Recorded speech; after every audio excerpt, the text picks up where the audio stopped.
Era la noche del 14 de enero de 1978 en Tallahassee, Florida, y un monstruo envuelto en piel humana se preparaba para violar y asesinar a un grupo de chicas de una fraternidad.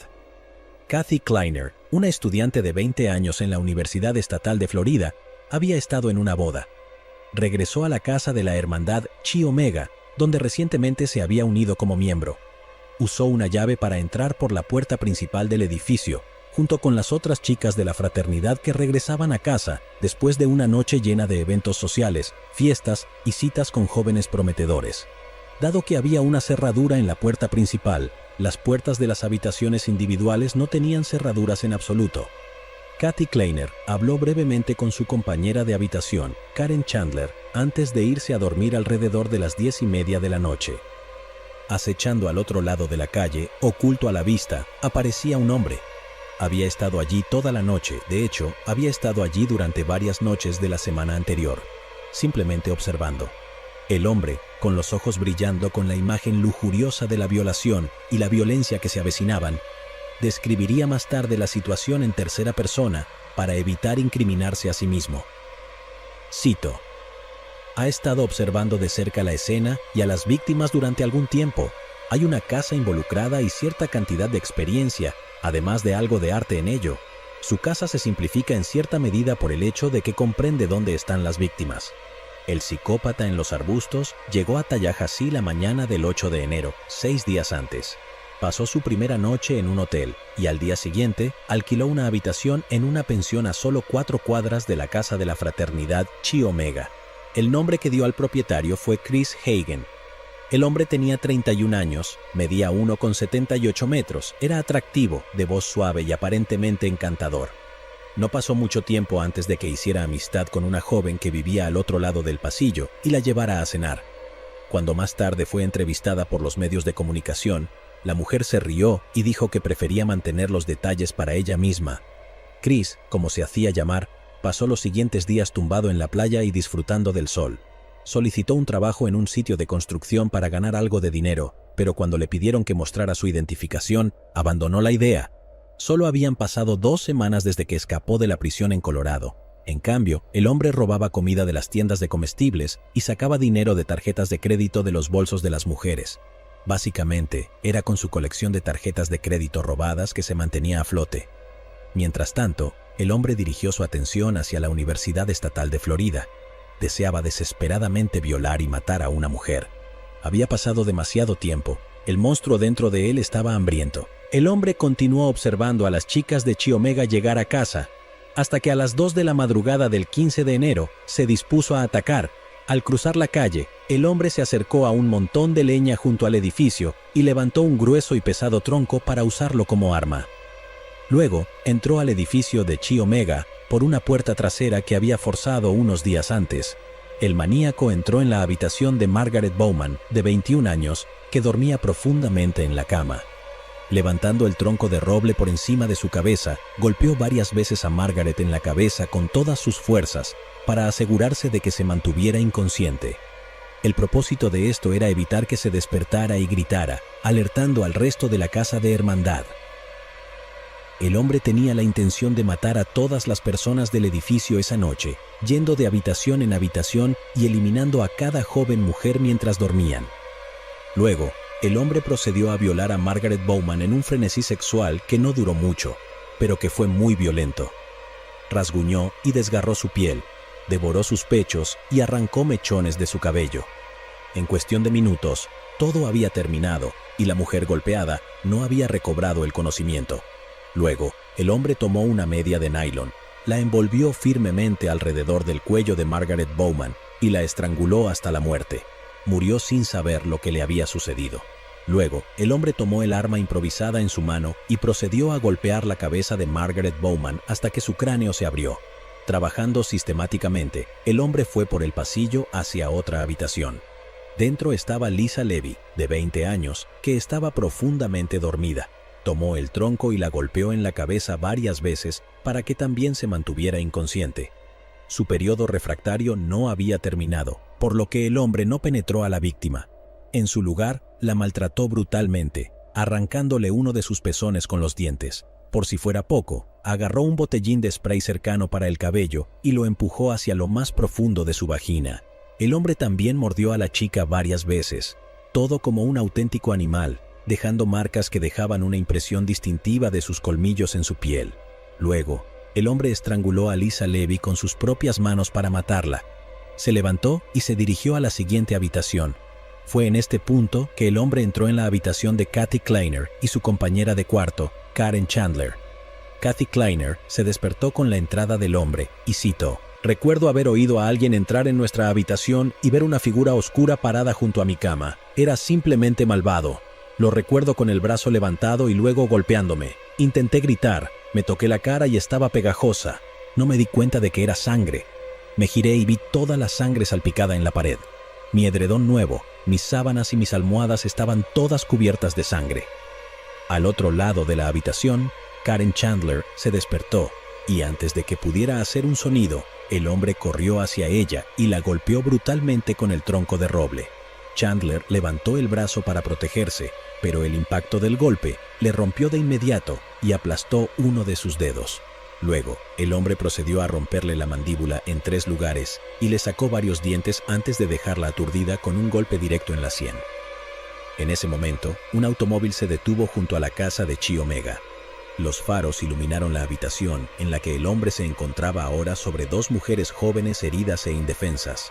La llegada de otra persona a las 2:15 de la madrugada no estaba prevista y podía causar problemas, ya que como fugitivo de una prisión de Colorado, no podía permitirse ser atrapado. El hombre salió de la habitación y se dirigió rápidamente hacia la puerta principal de la Casa Hermandad. Una mujer llamada Anita Neary, que entraba por la puerta trasera con la cerradura forzada, vio brevemente al hombre antes de que escapara. Todo el ataque duró un total de 15 minutos, mientras otras 30 chicas de la hermandad dormían tranquilamente en sus camas, sin saber lo cerca que también estuvieron de recibir una paliza brutal e incluso la muerte. Creyendo que el hombre era un ladrón, Anita Neary subió corriendo las escaleras y despertó a su compañera de cuarto, Nancy. Las dos salieron de la habitación para despertar a la supuesta madre de la casa Chi Omega y contarle lo sucedido. Pero cuando entraron al pasillo, vieron a Karen Chandler conmocionada, empapada en sangre, tambaleándose sin rumbo, aferrándose a las paredes y dejando rastros frescos de sangre detrás de ella. Nancy fue en ayuda de Karen, mientras que Anita corrió a la habitación de la madre de la casa para despertarla. Luego, fueron a verificar el estado de Kathy Kleiner, quien estaba sentada al borde de una cama sangrando profusamente. En ese momento, las chicas de la hermandad entraron en pánico y llamaron a la policía. No se dieron cuenta de que había otras 2 víctimas en la casa, ya sea muertas o moribundas. A las 2:45 de la madrugada, el sheriff del condado de León, Ken Katsaris, recibió una llamada sobre el ataque en Chi Omega.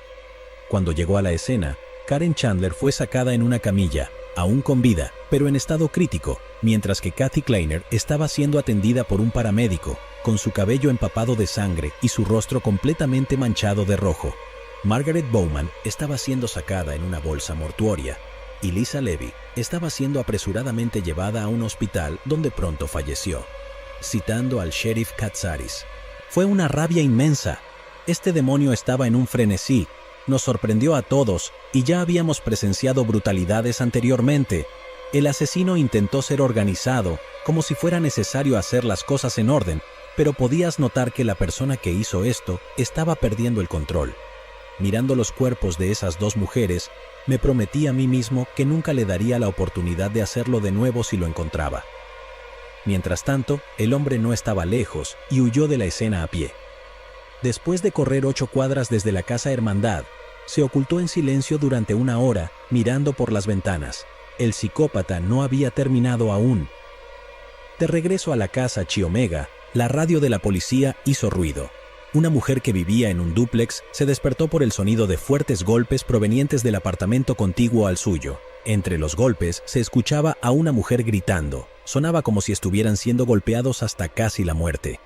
La testigo llamó al vecino, pero nadie respondió, así que, asustada, llamó a la policía. Cuando el sheriff Katsaris escuchó la llamada por la radio, pensó: ¿podría ser la misma persona que fue a otro lugar? Dije que no. En todos mis estudios sobre criminales y sus métodos que hacen algo como el ataque a Chi Omega y se van y ya. No quieren estar cerca, ciertamente no van a cometer otro crimen. Cuando Katsaris envió a un investigador al dúplex, encontraron a Cheryl Thomas, una estudiante de danza de 21 años, sentada en su cama cubierta de sangre, apenas consciente, y su ropa había sido desgarrada. El hombre había atacado a Cheryl con un tronco de roble, rompiendo la mandíbula de la joven, fracturando su cráneo en 5 lugares y dislocando su hombro. Había rastros de semen en la cama, lo que indicaba que la víctima había sido cruelmente violada. Las lesiones sufridas por Cheryl Thomas la dejaron permanentemente sorda y el daño cerebral afectó su equilibrio, poniendo fin a su carrera de baile antes de que siquiera comenzara. Si su vecina no hubiera llamado por teléfono y asustado al atacante, seguramente estaría muerta. Después del feroz ataque a Cheryl Thomas, el hombre desapareció en la noche. La policía tenía muy pocas pistas sobre quién podría haber cometido una serie tan horrenda de crímenes de una sola vez. Estaba claro que la policía estaba lidiando con un sádico sexual y un asesino basado en la lujuria que había sido interrumpido en Chi Omega antes de poder satisfacer sus impulsos. Como dijo el sheriff Katsaris, no pasaron unas cuadras antes de que descubriera que no podía controlarse nuevamente. Cuando la policía le preguntó al capitán Burl Peacock de la policía de Tallahassee qué tipo de persona tenían entre manos, su respuesta fue directa y concisa. Bueno, creo que tenemos a un individuo muy perturbado y enfermo. Theodore Robert Cowell nació el 24 de noviembre de 1946. Louise Cowell, de 22 años, dio a luz a Ted en el hogar para madres solteras Elizabeth Lund en Burlington, Vermont. Louise había sido embarazada por un veterano que regresaba de la Segunda Guerra Mundial y que no quería tener nada que ver con el niño. Después de dar a luz, Louise abandonó al bebé Ted en el hogar Lund y regresó con sus padres a Filadelfia, a 643 kilómetros de distancia. Al enterarse de esto, el padre de Louise, Samuel Cowell, le dijo a su hija que volviera a Vermont y recogiera a su nieto. Para evitar un escándalo, Samuel y su esposa Eleanor criaron a Ted como su hijo, a pesar de que Eleanor tenía 51 años en ese momento y ya no podía dar a luz. La verdadera madre, Louise, se hacía pasar por la hermana de Ted. Aunque Ted más tarde afirmaría que tuvo una crianza positiva y estable, según varios relatos, su abuelo Samuel Cowell era físicamente abusivo hacia su abuela, hijos e incluso el perro de la familia. Incluso hay informes de que Samuel sufría alucinaciones y escuchaba voces. Su esposa Eleanor probablemente sufría de trastorno bipolar y agorafobia. De este modo, Ted mostró una fascinación perturbadora por la violencia desde temprana edad. Cuando apenas tenía 3 años, la hermana de Louise, Julia, se despertó y encontró al niño colocando cuchillos de cocina en su cama, rodeándola con ellos. Julia miró hacia arriba y vio al joven Ted parado allí sonriendo. En 1950, Louise reconoció a Ted como su hijo y cambió legalmente su apellido a Nelson para evitar un escándalo. Se mudó de Filadelfia a Tacoma, estado de Washington, donde vivió con sus primos Allen y Jane Scott para comenzar de nuevo. Al año siguiente, en mayo de 1951, Louise se casó con un cocinero de hospital llamado Johnny Bundy, quien adoptó oficialmente a Ted. Para simplificar las cosas, Louise le dijo al niño de 5 años que Johnny Bundy era su verdadero padre. Johnny y Louise tuvieron 4 hijos más juntos. En Tacoma, Washington, aparentemente, eran una familia metodista devota y respetable. Mientras crecía, Ted no jugaba mucho con sus medios hermanos y tenía poco respeto por su padrastro, a quien despreciaba por ser un trabajador de clase baja. Ted nació como un psicópata congénito, una condición neurológica que afecta aproximadamente a 1 de cada 100 personas. Eso significa que su cerebro tenía menos capacidad para generar sentimientos de empatía hacia otras personas o ponerse en su lugar y comprender sus emociones. En cambio, Ted se mantendría alejado de la mayoría de las personas durante su infancia y gradualmente aprendería a imitar los comportamientos apropiados que le traerían recompensas y lo mantendrían fuera de problemas. Como tal, Ted inevitablemente se convirtió en algo así como un mentiroso de 2 caras. Más tarde en la vida, también se le diagnosticaría trastorno narcisista de la personalidad, lo que significa que tenía una alta autoestima y estaba obsesionado con su imagen personal, proyectando una personalidad y una serie de logros que no reflejaban la realidad. Este trastorno también lo dejó con un ego frágil y un profundo sentimiento arraigado de autodesprecio, pues no podía estar a la altura de la imagen que proyectaba de sí mismo. Combinado con algo llamado pensamiento maquiavélico o una mentalidad de supervivencia donde los fines justifican los medios, la psicopatía y el narcisismo forman la llamada tríada oscura, y generalmente se asocia con criminales de carrera y muchos asesinos seriales. Los psicólogos clínicos y psiquiatras también diagnosticarían a Ted Bundy con trastorno bipolar, donde tendría largos periodos de actividad seguidos de periodos de letargo mental oscuro. Si bien la psicopatía, el trastorno narcisista de la personalidad y el trastorno bipolar son enfermedades mentales graves, no significa ipso facto que el afectado se convierta en un criminal. Todo lo contrario, numerosas personas luchan con estas condiciones durante toda su vida, tanto por sus propios demonios internos como por el estigma social. Pero en el caso de Bundy, formaron un cóctel bastante malévolo que, combinado con sus experiencias de vida, lo llevó a convertirse en el epítome de un depredador asesino moderno, un clásico del crimen real. Debido a su psicopatía durante su crecimiento, Ted no entendía de inmediato las señales sociales de la misma manera que los demás. Estaba desconcertado sobre cómo hacer amigos o incluso por qué alguien quería hacerlo. La respuesta inicial de Ted fue alejarse de lo que no entendía, lo que daba la impresión de que Ted era tímido. Como resultado de esta supuesta timidez, Ted fue víctima de acoso escolar. Al principio, algunas de estas experiencias fueron bastante humillantes y solo alimentaron su autodesprecio. Para compensar emocionalmente, el narcisismo de Ted y su sensación general de superioridad sobre los demás empeoraron cada vez más. Ted fantaseaba con ser el chico más inteligente de su clase, con ser presidente algún día y con ser el mejor atleta y el niño más popular de la escuela. En realidad, sus calificaciones eran sorprendentemente promedio, en gran parte porque no se esforzaba lo más mínimo y no disfrutaba de la lectura. Tampoco era muy atlético y solo mostraba talento para el esquí en descenso, en el que se complacía al robar equipo y falsificar boletos de remonte. En lugar de ser popular, Ted era algo solitario. Como niño y adolescente, no interactuaba bien con las niñas y siguió siendo virgen hasta la adultez. En 1961, cuando Ted Bundy tenía 14 años, su ego recibió otro golpe. Encontró un certificado de nacimiento en un viejo baúl del ático que indicaba que la identidad de su padre era desconocida. Aunque Ted luego afirmaría que no le importaba la ilegitimidad, el descubrimiento básicamente destruyó la imagen de Ted como un chico estadounidense ejemplar y exitoso que provenía de una respetable familia de los años 50 y 60. En cambio, en sus propias palabras, él era un bastardo no deseado ni por su padre biológico ni inicialmente por su madre. Si hubiera nacido una o dos generaciones después, casi con certeza habría sido abortado. Todos estos problemas en la fachada de Ted se volvieron cada vez más frustrantes para él, y buscó una salida para esos sentimientos de frustración y violencia. Antes de su adolescencia, esto se manifestaba en forma de jugar con cuchillos y otras armas, atrapar y matar ranas en un arroyo cercano y, en general, maravillarse con la crueldad hacia los animales y las historias de violencia en los medios. Ted también disfrutaba haciendo trampas para tigres en el bosque. Una trampa para tigres es cuando cavas un agujero de unos metros de profundidad y lo revistes con palos afilados y luego cubres el agujero con ramas y hojas. Una vez, una niña cayó en una de las trampas para tigres de Ted y tuvo que ser llevada rápidamente al hospital porque uno de los palos le cortó la pierna. A pesar de seguir siendo virgen, cuando Ted entró en la adolescencia, se fascinó con el sexo. Inicialmente se convirtió en un mirón, salía por la noche y miraba por las ventanas de las casas esperando ver a mujeres semidesnudas.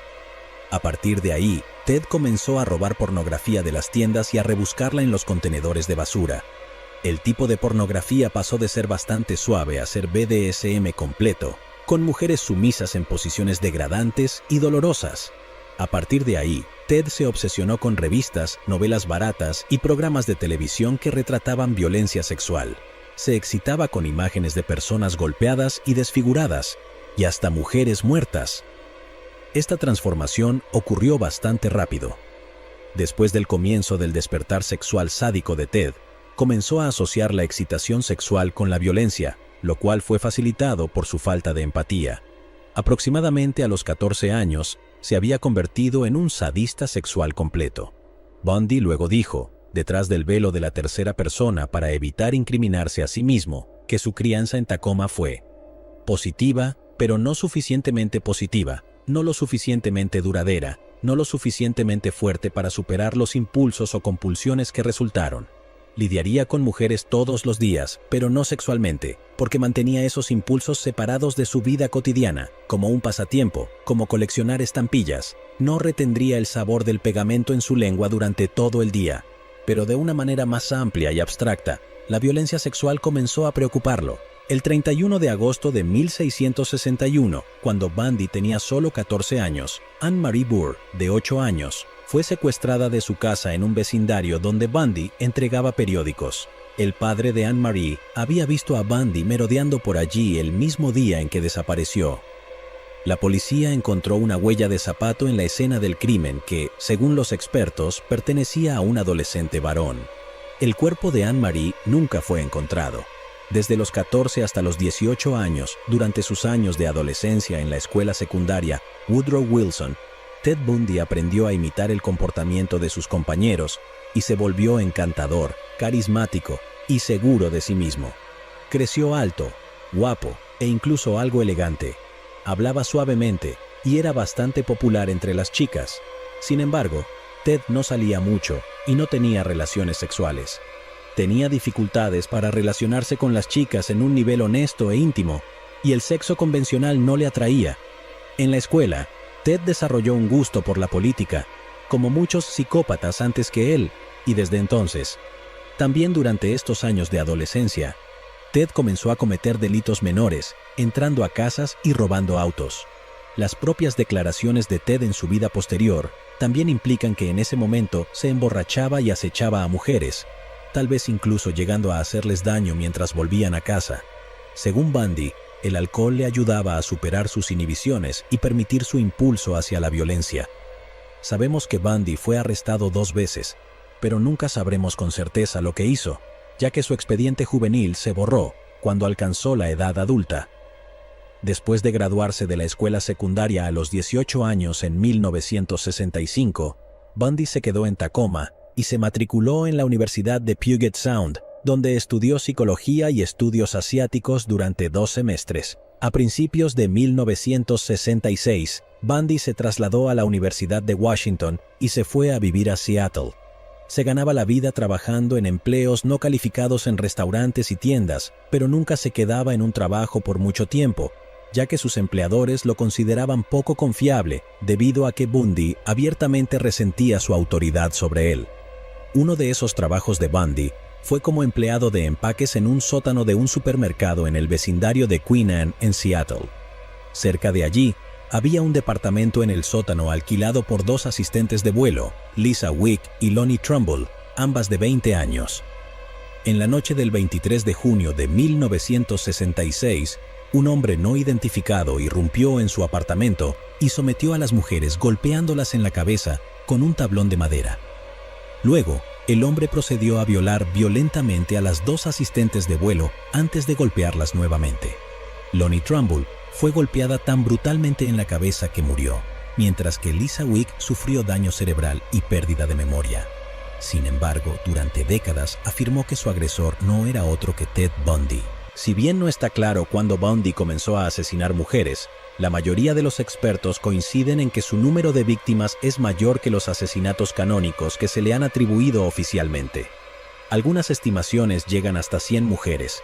Siendo un psicópata congénito y un sádico sexual desde temprana edad, Bundy tenía toda la motivación patológica para haber cometido los asaltos a Wick y Trumbull en 1966. El ataque presenta una inquietante similitud con los asesinatos de las Chi Omega en 1978, y si Bundy no estaba matando mujeres en ese momento, casi con seguridad las estaba acechando y agrediendo sexualmente.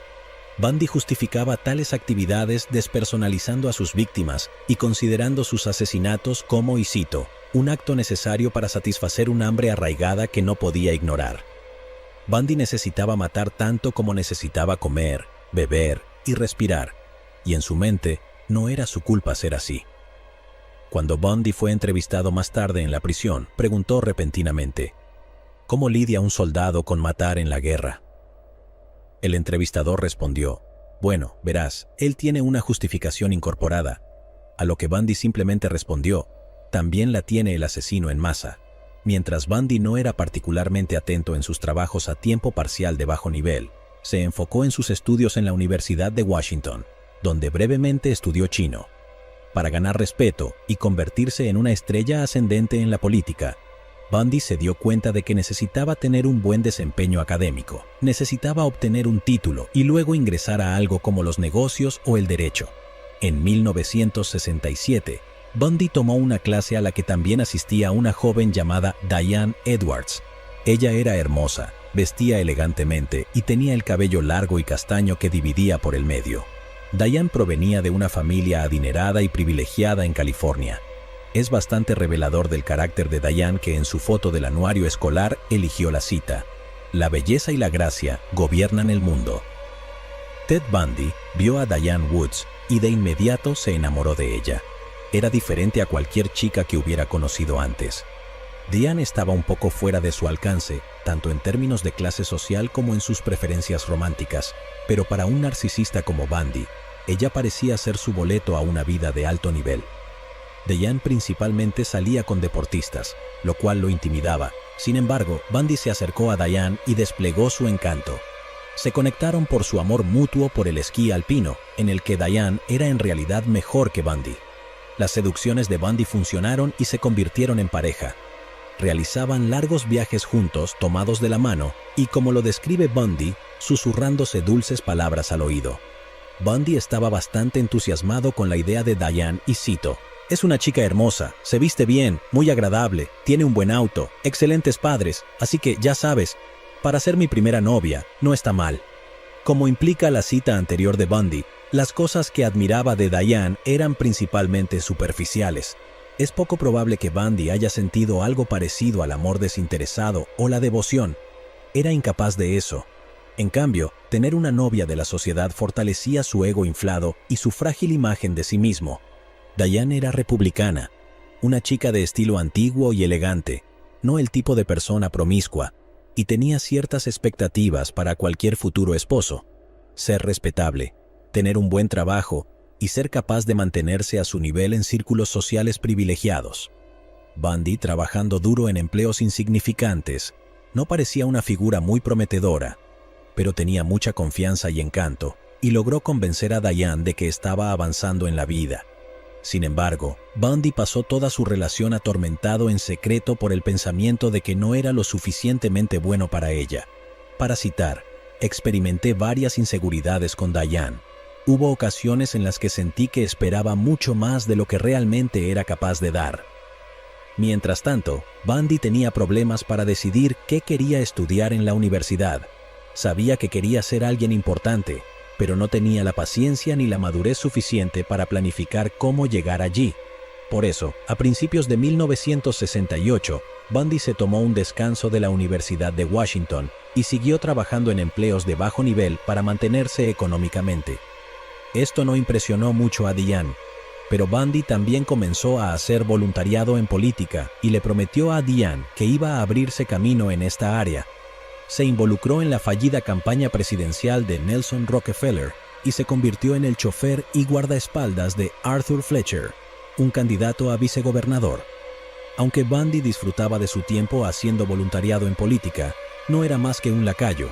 En agosto de 1968, asistió a la Convención Nacional Republicana en Miami, donde tuvo relaciones sexuales normales con una mujer por primera vez. Después de su regreso, Diane, aún virgen y ajena a todo, se graduó de la Universidad de Washington y consiguió un trabajo en San Francisco. Su relación con Bundy se volvió de larga distancia, frustrada por su falta de madurez y dirección en la vida, y también por su intuición de que Bundy era algo así como un sinvergüenza y un mentiroso. Las cartas de Diane se hicieron cada vez menos frecuentes y se detuvieron. El rechazo fue un golpe devastador para un narcisista patológico como Bundy. Destruyó muchas de las ilusiones que se había creado sobre convertirse en una persona destacada, un posible presidente de los Estados Unidos. Sin la elegante y privilegiada Diane a su lado, Bundy no era más que un desertor universitario que trabajaba en empleos mal remunerados, un desesperanzado sin rumbo, un perdedor. Bundy lidiaba con su golpe psicológico mediante el abuso de alcohol, y en un momento dado recibió asesoramiento en el Seattle Crisis Center por tener tendencias suicidas. Llegó a odiar a Diane a un nivel que pocos de nosotros entenderemos. Comenzó a planear su venganza contra ella, y es notable que muchas de las víctimas de Bundy, a partir de ese momento, se parecían notablemente a Diane Edwards. A finales de 1968 y principios de 1969, Bundy viajó al sureste de Colorado y luego a Arkansas y después al norte de Filadelfia. Allí se inscribió durante un semestre en la Universidad de Temple. También hizo una visita a Burlington, Vermont, al pueblo donde nació, para mirar los registros de nacimiento y confirmar que de hecho era ilegítimo.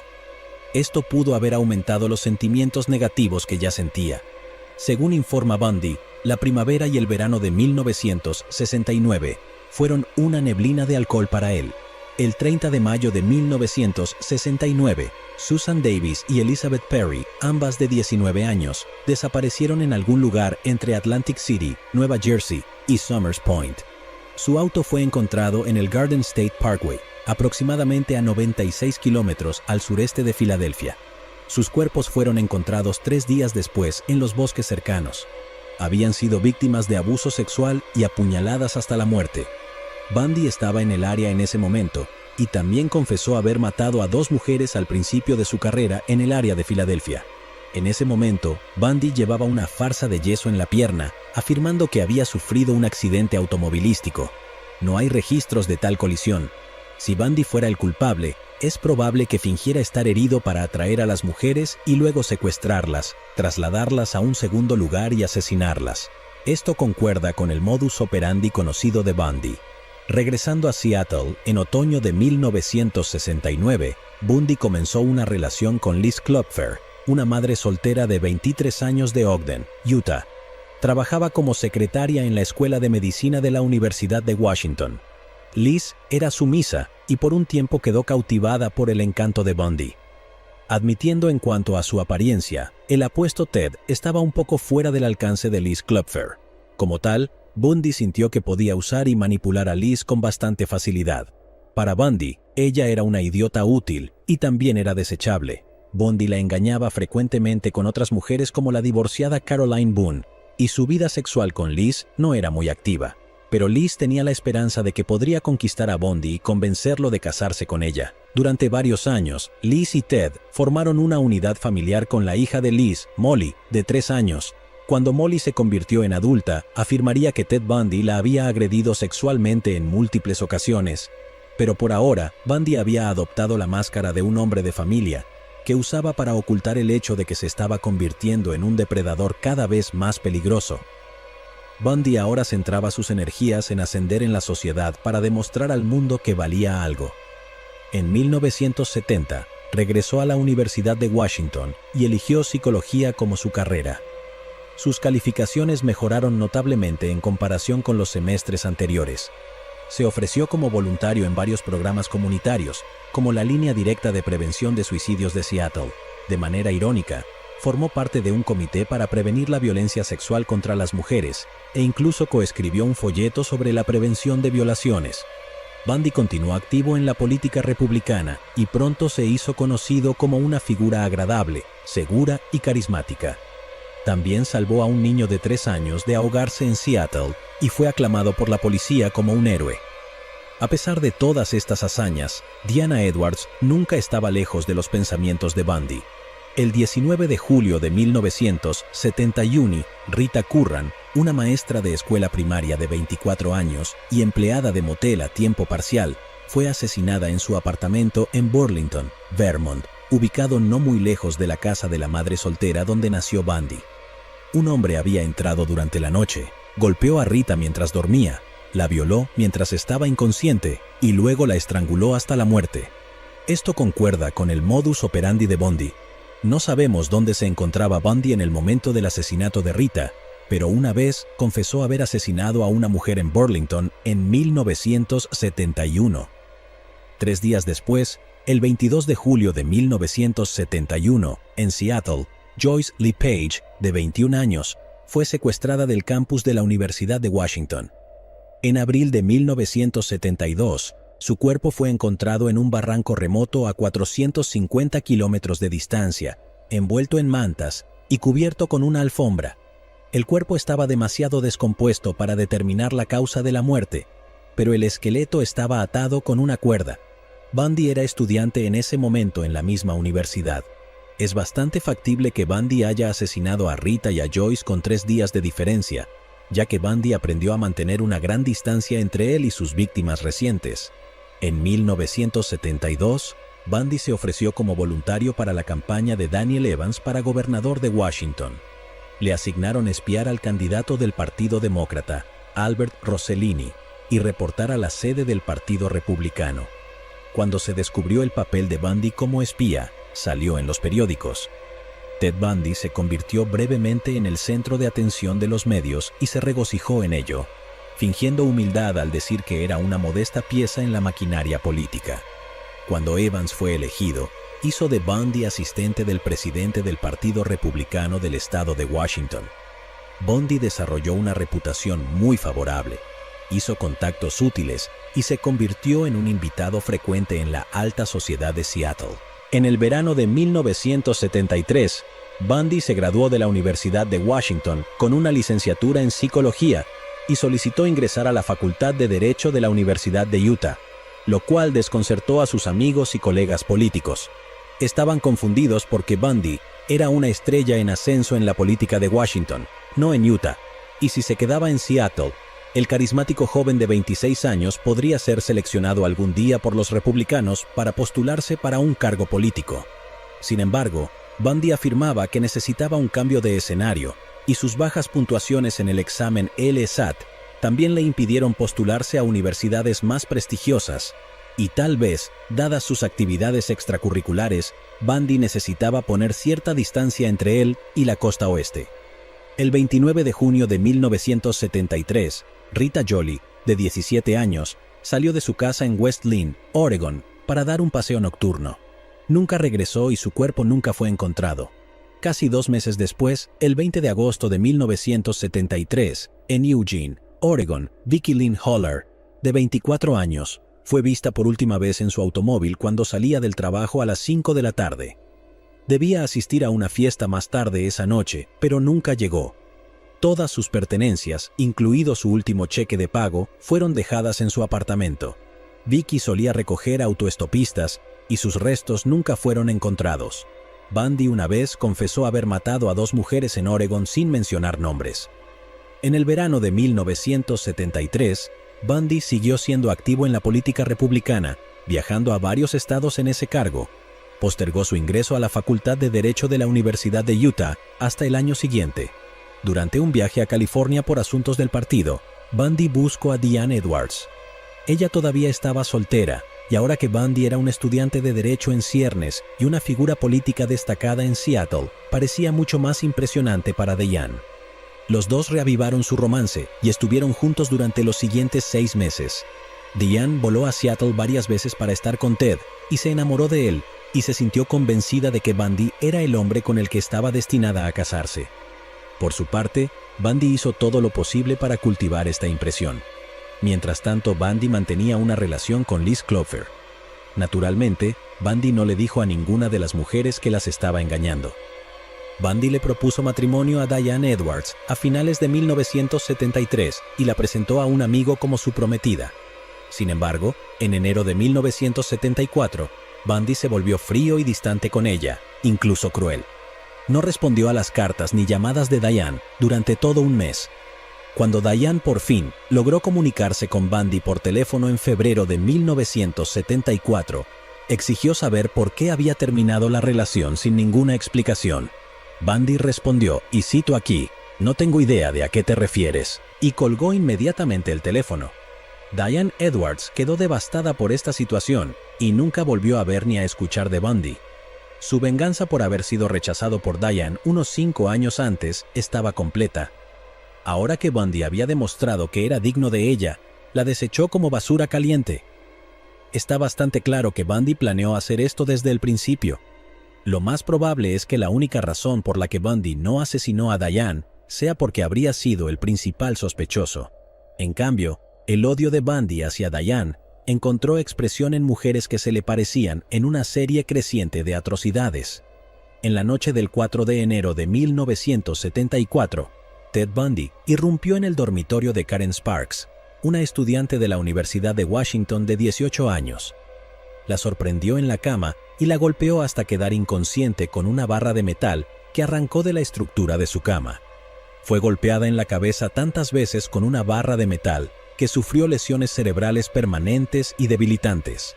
Luego, Bundy insertó la barra en la vagina de Sparks, causando desgarros, sangrado interno y daño en su tracto digestivo inferior. Sparks no fue descubierta hasta la tarde siguiente, cuando sus compañeras de cuarto investigaron por qué no había salido de su habitación. La encontraron tendida en un charco de su propia sangre. Pasó los siguientes 10 días en el hospital en coma, donde milagrosamente sobrevivió, aunque quedó discapacitada tanto física como mentalmente por el resto de su vida. En la noche del 31 de enero de 1974, Bundy irrumpió en el dormitorio de Linda Ann Healy, una joven de 21 años, otra estudiante de la Universidad de Washington, que entregaba el informe del clima para los esquiadores en la radio local por la mañana. Golpeó a Healy mientras dormía, le quitó el camisón y la vistió con jeans y una blusa. Luego, sacó a Healy de su apartamento hacia una segunda ubicación desconocida. Según Bundy, revivió a Healy, la obligó a desnudarse frente a él y luego la violó y asesinó. Al día siguiente, la estación de radio llamó al compañero de habitación de Linda, ya que no se había presentado al trabajo, quien a su vez contactó a los padres de Linda. Esa noche, los padres de Linda informaron su desaparición. La policía buscó en la habitación de Linda y encontró su cama empapada en sangre. Además, encontraron un camisón manchado de sangre colgando en su armario. Su cráneo decapitado fue encontrado al año siguiente en Taylor Mountain, varios kilómetros al este de Seattle, un lugar al que Ted Bundy frecuentemente iba de excursión. Sabemos que Bundy decapitó a varias de sus víctimas y mantuvo sus cabezas por un tiempo, aplicándoles maquillaje y lavándoles el cabello, besándolas y realizando felaciones necrófilas hasta que el olor de la carne en descomposición hacía más probable el descubrimiento de las cabezas, momento en el que las descartaba en la naturaleza remota. En marzo, Donna Manson, de 19 años, fue secuestrada mientras caminaba entre su habitación en el dormitorio y un concierto de jazz en el campus del Evergreen State College en la ciudad de Olympia, a 96 kilómetros al sur de Seattle. Bundy afirmó más tarde que incineró su cráneo en la chimenea de su novia Liz Klopfer y arrojó su cuerpo sin cabeza en alguna parte de Taylor Mountain. Si esto es cierto, entonces el esqueleto de Manson todavía está por ahí en algún lugar, probablemente en fragmentos óseos irreconocibles debido a medio siglo de interferencia de la fauna local. En la noche del 17 de abril, Bundy secuestró a Susan Rancourt, de 18 años, del campus del Central Washington State College en Ellensburg, a 177 kilómetros al sur de Seattle. Ella se dirigía a una reunión con un asesor estudiantil, seguida de la proyección de una película en alemán. Más temprano esa misma noche, la estudiante fue abordada por Bundy, quien tenía el brazo enyesado y le pidió ayuda para llevar una carga de libros a su Volkswagen Beetle color beige. Otra estudiante informó que Bundy se le acercó 3 noches antes. El cráneo decapitado de Susan Rancourt fue descubierto en Taylor Mountain un año después. El 6 de mayo de 1974, Roberta Parks, de 22 años, fue secuestrada del campus de la Universidad Estatal de Oregón mientras caminaba desde un dormitorio hacia una cafetería. Su cráneo fue encontrado en Taylor Mountain al año siguiente. Durante un interrogatorio policial posterior, Bundy se burló del hecho de que sus restos habían sido despedazados por animales. El 27 de mayo, Brenda Baker, una joven fugitiva de tan solo 14 años, fue vista por última vez haciendo autostop a 56 kilómetros al sur de Seattle. Su cuerpo fue encontrado en el Parque Estatal de Millsylvania, a unos 48 kilómetros al sur, un año después. El 1 de junio, solo 4 días después, Bundy atrajo a Brenda Ball, de 22 años, a su automóvil en un estacionamiento del Flame Tavern cerca del aeropuerto de Seattle-Tacoma. Tenía el brazo enyesado y fingió necesitar ayuda. Se encontró su cráneo en la montaña Taylor. En la noche del 11 de junio, la estudiante de 18 años de la Universidad de Washington, Jordan Hawkins, estaba saliendo del dormitorio de su novio cuando fue abordada en un callejón por Ted Bundy. Él llevaba una pierna enyesada, no muletas, y le pidió a Hawkins que lo ayudara a llevar un maletín a su automóvil. Allí, Bundy la golpeó en la cabeza con una palanca, la esposó, la llevó en su automóvil a Issaquah, una zona remota a 32 kilómetros al este de Seattle, donde la violó, la estranguló hasta la muerte, cometió actos de necrofilia y durmió el resto de la noche junto a su cuerpo. Bundy dejó a Hawkins cerca de un camino de servicio no muy lejos de donde la mató. Bundy volvió al cuerpo de Hawkins 3 veces, donde se masturbó recordando su asesinato. A la mañana siguiente, Bundy regresó al estacionamiento donde había secuestrado a Hawkins y recuperó unos pendientes y un zapato que se le había caído durante la lucha, para evitar que se convirtieran en pruebas policiales. Debido a la presencia de animales, el fémur de Jordan y varias vértebras fueron las únicas partes de su cuerpo que se recuperaron. El 1 de julio de 1974, es posible que Bundy haya hecho un viaje a Salt Lake City, Utah, donde pronto asistiría a la escuela de leyes. Sandra Weaver fue secuestrada allí y un cuerpo desnudo fue descubierto al día siguiente cerca de Grand Junction, Colorado. Algunos informes dicen que Bundy mencionó a Weaver durante las entrevistas con la policía.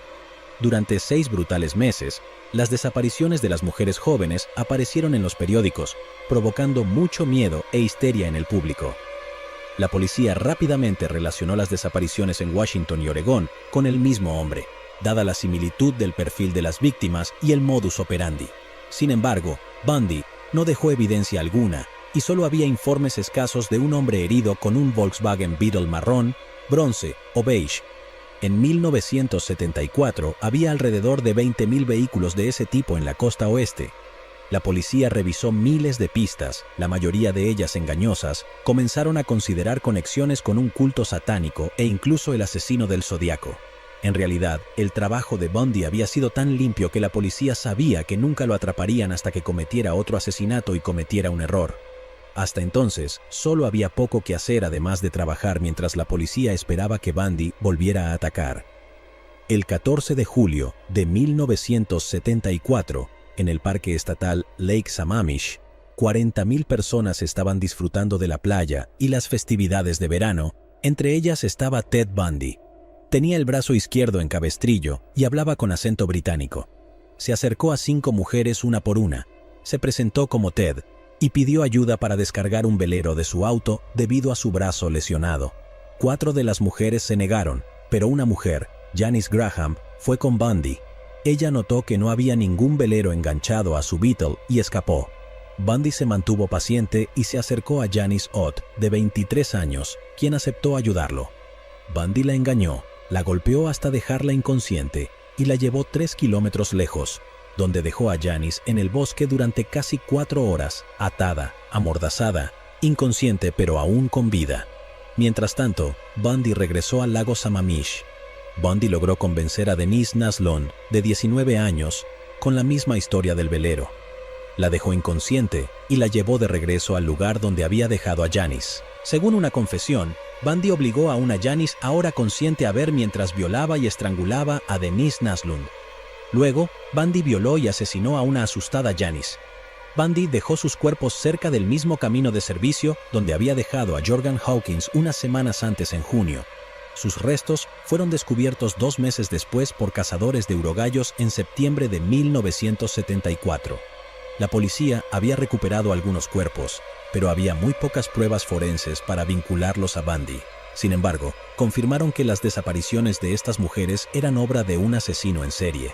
Mientras tanto, numerosos testigos en el lago Sammamish, incluidos los amigos de Janice Ott, proporcionaron una descripción del sospechoso, un hombre amigable y guapo con un atuendo de tenis blanco, el brazo en cabestrillo, que conducía un Volkswagen Beetle y se identificaba como Ted. La policía no tenía forma de saber si ese era el nombre real del sospechoso o simplemente uno falso, pero hicieron lo mejor con eso en un caso con muy pocas pistas. La policía difundió el nombre con la esperanza de recopilar información y circuló un retrato hablado del hombre en cuestión. Liz Klopfer, la novia regular de Bundy, lo reconoció en el retrato hablado de la policía, y el hecho de que el sospechoso se identificara como Ted y condujera un Beetle. Bundy le había dicho a Liz que iba a ir a esquiar al lago Sammamish ese día. Liz también comenzó a preocuparse por el comportamiento errático y secreto de Bundy, desapareciendo durante horas a veces en medio de la noche. Liz llamó anónimamente a la policía para dar una pista. En ese momento, la policía recibía más de 200 pistas al día. También estaban buscando erróneamente al conductor de un Volkswagen bronce o marrón oscuro en ese momento, en lugar de uno color beige. Después de investigar el pasado de Ted Bundy, un estudiante de derecho con conexiones políticas y sin antecedentes penales, lo eliminaron de la lista de sospechosos, incluso lo entrevistaron. Cuando Liz llamó de nuevo y se enteró de que la policía había eliminado a Bundy de la lista de sospechosos, ella suspiró aliviada y se convenció de que todas sus sospechas solo habían estado en su cabeza. En agosto de 1974, Bundy comenzó la escuela de leyes en la Universidad de Utah en Salt Lake City. Clover se quedó en Seattle con su hija Molly. No hace falta decir que, mientras estaba en Utah, Bundy le fue infiel con al menos una docena de mujeres.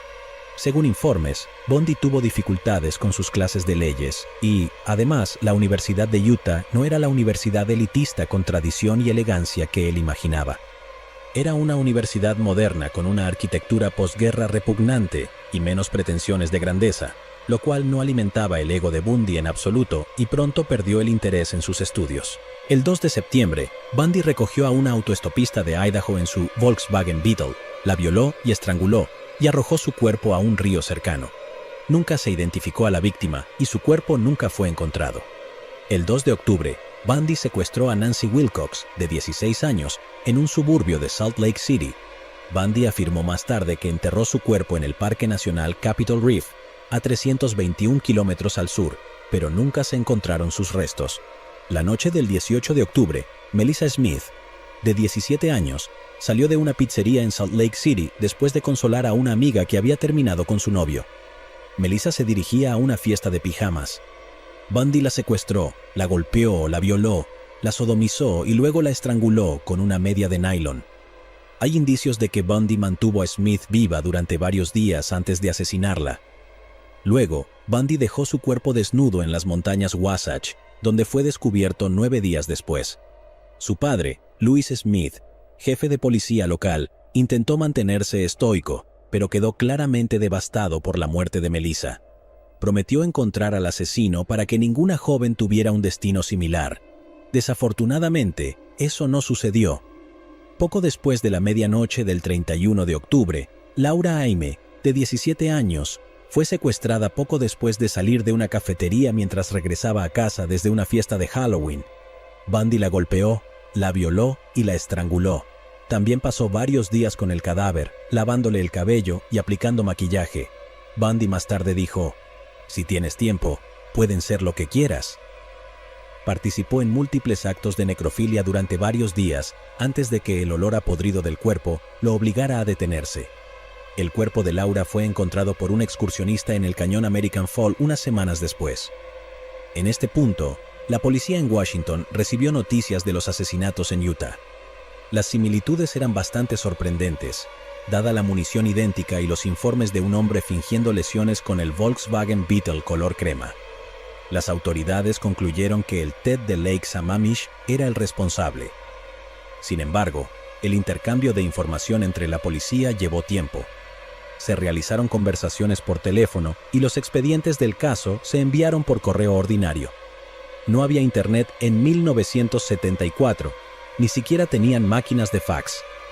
Como dijo el detective Keppel del equipo de trabajo de Washington, a mi compañero y a mí nos llevó 1 año y medio recopilar información sobre más de 90 asesinatos en los estados del oeste. Si todos cooperaran en una base de datos centralizada y presentaran sus crímenes, habría sido cuestión de segundos.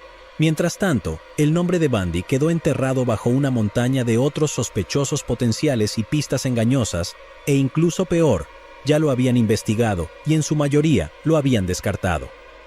En la noche del 8 de noviembre de 1974, Carol Daronch, una operadora telefónica de 18 años, estaba comprando en el centro comercial Fashion Place en Salt Lake City cuando fue abordada por Ted Bundy. Él se identificó como el oficial Rosalind y le dijo que habían visto a un hombre intentando robar en su auto.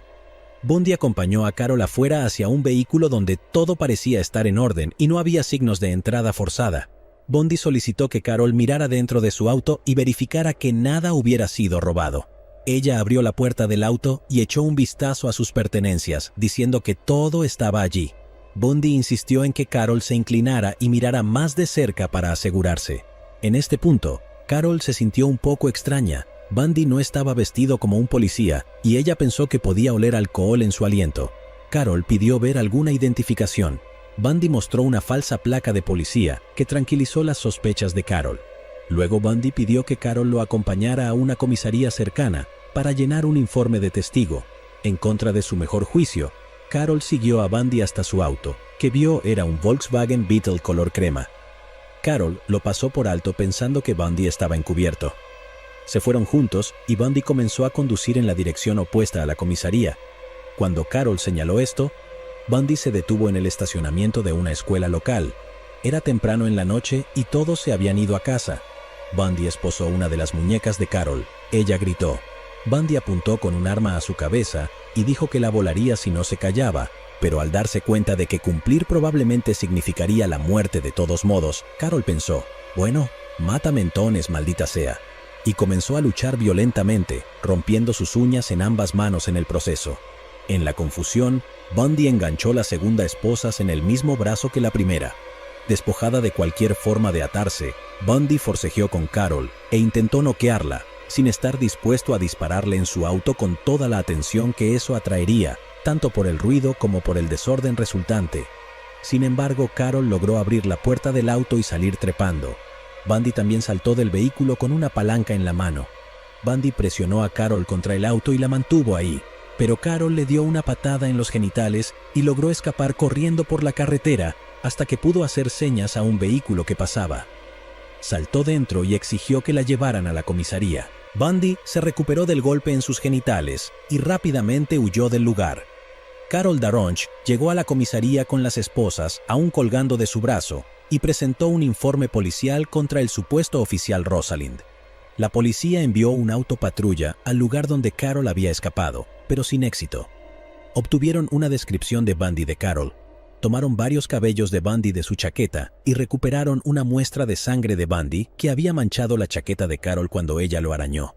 Se determinó que la sangre era tipo O. Bundy estaba furioso y humillado. Esta era la primera vez que su presa se le escapaba. Una hora después de que Carol pateara a Bundy en los genitales, él llegó a la escuela secundaria Vieux-Mont, a 32 kilómetros de distancia. Los estudiantes estaban presentando una obra en la escuela esa noche. Bundy se acercó a la joven maestra de teatro de la escuela y le pidió que saliera para identificar un automóvil estacionado allí. Ella le dijo que estaba ocupada, ya que la obra estaba a punto de comenzar. Bundy intentó lo mismo con una estudiante mujer, pero ella se negó. Bundy fue visto por otro estudiante caminando de un lado a otro en la parte trasera del auditorio durante la obra. A mitad de la actuación, Debra Kent, una estudiante de secundaria de 17 años que estaba viendo la obra con sus padres, salió para recoger a su hermano de una bolera local. Luego planeaba regresar para llevar a sus padres a casa. Bundy interceptó a Debra en el estacionamiento, la golpeó hasta dejarla inconsciente y la arrojó a su automóvil. Un testigo vio un Volkswagen Beetle color crema alejándose a toda velocidad de la escena. Más tarde, la policía encontró una llave de esposas en el estacionamiento que coincidía con la que Bundy había colocado en el brazo de Carol Daronch, relacionando los dos incidentes con el mismo sospechoso. El cuerpo de Debra Kent fue abandonado a 160 kilómetros al sur, cerca de Fairview, Utah. Cuando la policía registró el área, lo único que encontraron fue una de sus rótulas, que se confirmó que pertenecía a Debra décadas después, en 2015, mediante pruebas de ADN. Después de las catástrofes de esa noche, Bundy detuvo sus actividades en Utah por un tiempo.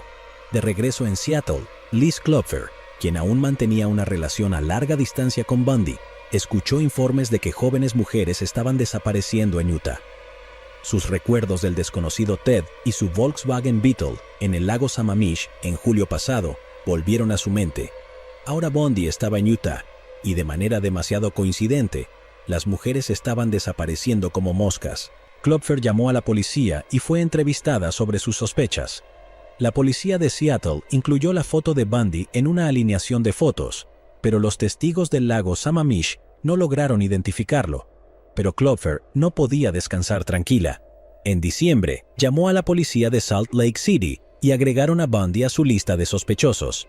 A principios de enero de 1975, con sus apetitos abrumándolo, Bundy condujo hasta Aspen, Colorado, supuestamente para esquiar un poco. El 12 de enero, Bundy secuestró a Karen Campbell en el Wildwood Inn, mientras ella caminaba desde el ascensor hacia su habitación para buscar una revista. Golpeó a Karen, la violó y le hizo varias incisiones en el cuerpo con un cuchillo. Un cadáver desnudo fue encontrado al mes siguiente en un banco de nieve junto a un camino de tierra no muy lejos del hotel. El cráneo de Karen había sido fracturado y los golpes fueron tan violentos que hicieron que uno de sus dientes se aflojara de las encías, quedando colgando por la raíz. Fue asesinada dentro de las 2 horas de su desaparición. Bundy regresó a Seattle para pasar tiempo con Liz Klopfer y su hija Molly, a quien todavía estaba molestando sexualmente. Liz no mencionó a Bundy que lo había denunciado a la policía varias veces y que lo había agregado a la lista de sospechosos tanto en Washington como en Utah. A su vez, Bundy no mencionó a Liz que estaba asesinando a varias mujeres inocentes y que tenía relaciones con otras chicas en Utah. Un par de meses después, Bundy hizo otro viaje a las montañas de Colorado. El 15 de marzo, se acercó a una instructora de esquí local llamada Julie Cunningham, de 26 años. Bundy se acercó a ella cojeando con muletas y le pidió que le ayudara a llevar sus botas de esquí a su auto. Bundy golpeó a Julie, la esposó y la llevó a un segundo lugar a 144 kilómetros de distancia. Nunca se encontraron sus restos, pero Bundy más tarde confesó que a principios de abril de 1975 volvió a Colorado para ver su cuerpo. Mientras volvía a Colorado el 6 de abril, Bundy se detuvo en Grand Junction, cerca de la frontera estatal, y allí secuestró a Denise Oliverson, de 25 años, mientras ella iba en bicicleta a casa de sus padres. Nunca se encontró su cuerpo, pero una bicicleta y unos zapatos fueron encontrados debajo de un puente ferroviario cercano. El 15 de abril, aún en Colorado, Bundy secuestró a Susan Cooley, de 18 años, en una escuela secundaria en el pueblo de Nederland. La golpeó, la violó y la estranguló. Su cuerpo fue descubierto 2 semanas después en Coal Creek Canyon, a 32 kilómetros de distancia. El 6 de mayo, Bundy viajó a Idaho y secuestró a Lynette Culver, de 12 años, de su escuela en Pocatello. La transportó de vuelta a su habitación de hotel, donde la violó y la ahogó en la bañera, envolvió el cuerpo de la niña y arrojó a Lynette al río Snake. Una vez más, el cuerpo nunca fue encontrado. De regreso en Salt Lake City el 16 de mayo, 3 antiguos compañeros de trabajo de Bundy fueron a visitarlo. Uno de ellos era Carol Ann Boone, con quien Bundy había tenido relaciones sexuales periódicamente a espaldas de Liz. Boone, divorciada 2 veces y criando a su hijo, ya estaba enamorada de Bundy. Él no le reveló a Boone que también estaba teniendo una relación con otra estudiante de Derecho de Utah en ese momento. A principios de junio, Bundy pasó una semana en Seattle con Liz y Molly. Bundy sugirió la idea de casarse el día de Navidad. Al regresar a Salt Lake City, Bundy pensó que estaba a salvo por el secuestro fallido de Carol Daronch. Habían pasado 8 meses y la policía no había investigado. Se sentía lo suficientemente seguro como para reanudar sus actividades en Utah, al tiempo que continuaba sus actividades en otros estados. El 28 de junio, Bundy asesinó a Susan Curtis, de 15 años, mientras asistía a una conferencia juvenil en la Universidad Brigham Young, a 69 kilómetros al sur de Salt Lake City. Su cuerpo nunca fue encontrado. Solo unos días después, el 1 de julio, Bundy secuestró a Shelley Robertson, de 24 años, en la ciudad de Golden, Colorado. Su cuerpo fue encontrado dentro de una mina en Burton Pass. El 4 de julio, 3 días después, Nancy Baird fue secuestrada de la gasolinera en la que trabajaba en Layton, Utah. Su cuerpo nunca fue encontrado. Layton está aproximadamente a 40 kilómetros al norte de Salt Lake City. En agosto de 1975, Ted Bundy se convirtió en miembro de la Iglesia de Jesucristo de los Santos de los Últimos Días, también conocida como mormonismo. Era bien querido por sus feligreses.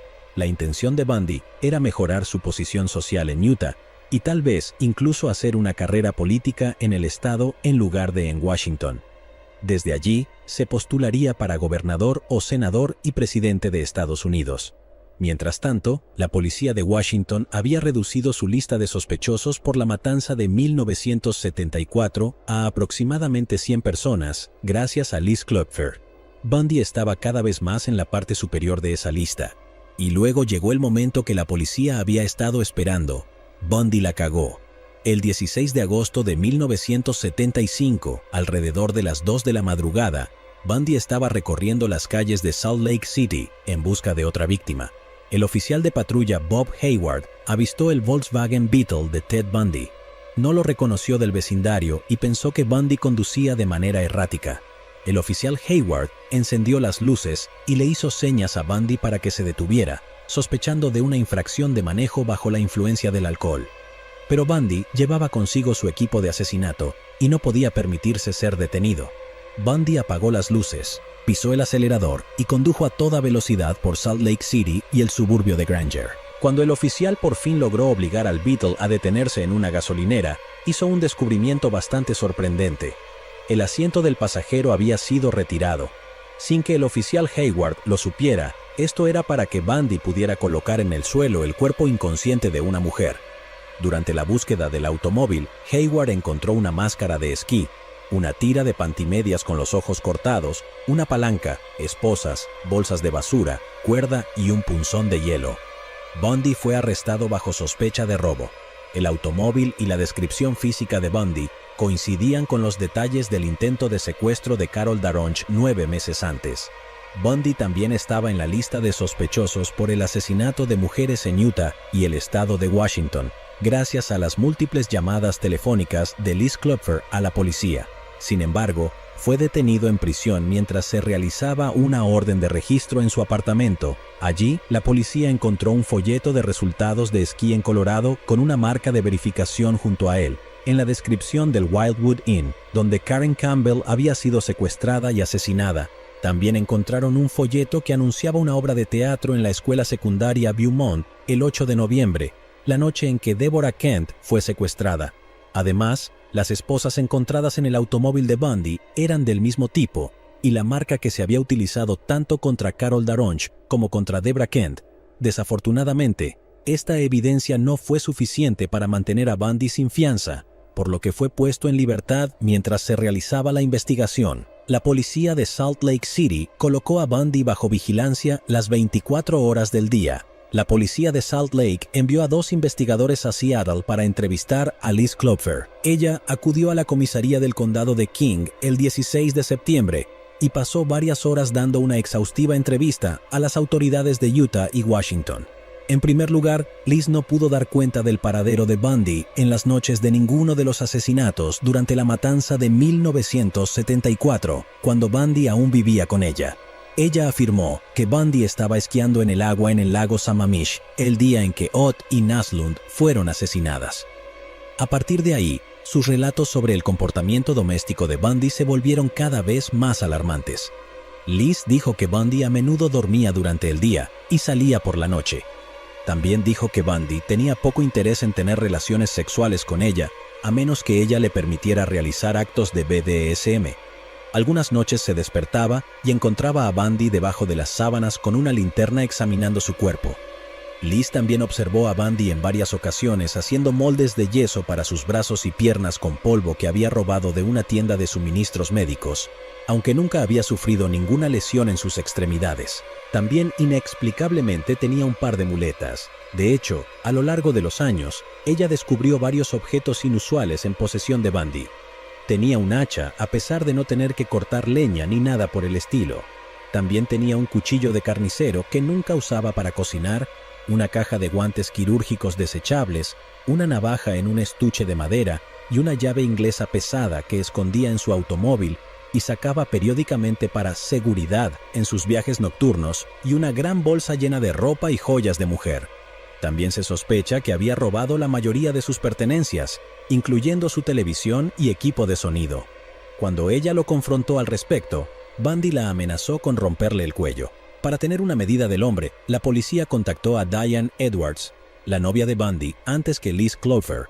Descubrieron que Bundy no se había mantenido alejado de Diane después de 1968, sino que había reavivado su relación en 1973 mientras también salía con Liz. Diane relató cómo incluso se habían comprometido alrededor de Navidad hasta principios de 1974, cuando perdieron contacto por completo. Si bien Bundy no fue el primer hombre en engañar a su novia, el fin de la relación entre Diane y Bundy coincidió con el inicio de la matanza de 1974. La policía también se sorprendió de inmediato por el hecho de que Diane era morena, con el pelo largo partido por el medio, al igual que muchas de las víctimas. De manera similar, Liz Klopfer mantenía su cabello largo y partido por el medio y reportó que Bundy se enfurecía mucho cuando ella consideraba la idea de cortarlo. En septiembre de 1975, Bundy vendió su Beetle a un adolescente e intentó distanciarse de las pruebas. El plan no le resultó. La policía de Utah confiscó el vehículo y lo desmontaron en una búsqueda forense.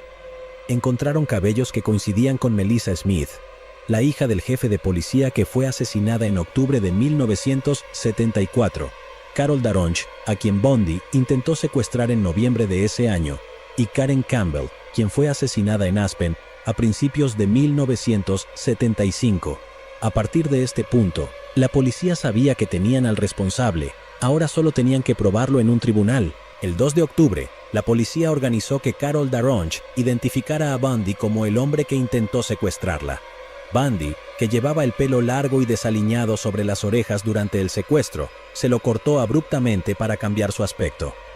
La policía tuvo que expulsar a las personas que habían reunido para la rueda de reconocimiento y rápidamente se apresuraron a encontrar hombres con el pelo corto para reemplazarlos. Terminaron utilizando oficiales de la estación. Nuevamente, el astuto plan de Bundy salió mal. Fue alineado con hombres que no se parecían en nada a él.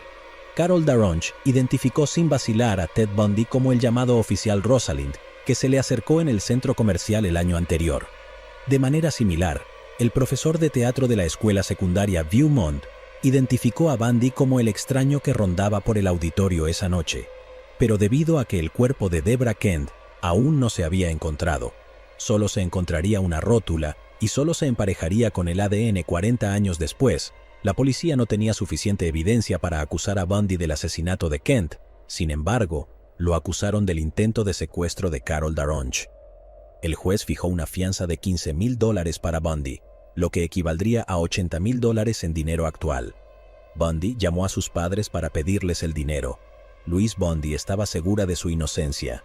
Sus compañeros de la iglesia mormona estaban indignados de que Bundy hubiera sido acusado y se manifestaron en su apoyo, llevando a cabo algunas protestas y eventos benéficos proclamando su inocencia. Los relatos de amigos y conocidos de Bundy lo retrataban como un hombre encantador que no lastimaría a una mosca, o como un mentiroso y un extraño que obviamente tenía algo mal con él.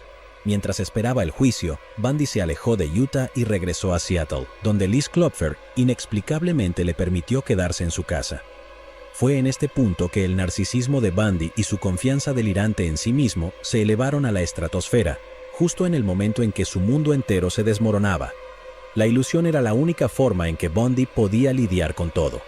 En la prensa, Bundy declaró riendo que derrotaría los cargos en su contra y limpiaría su nombre.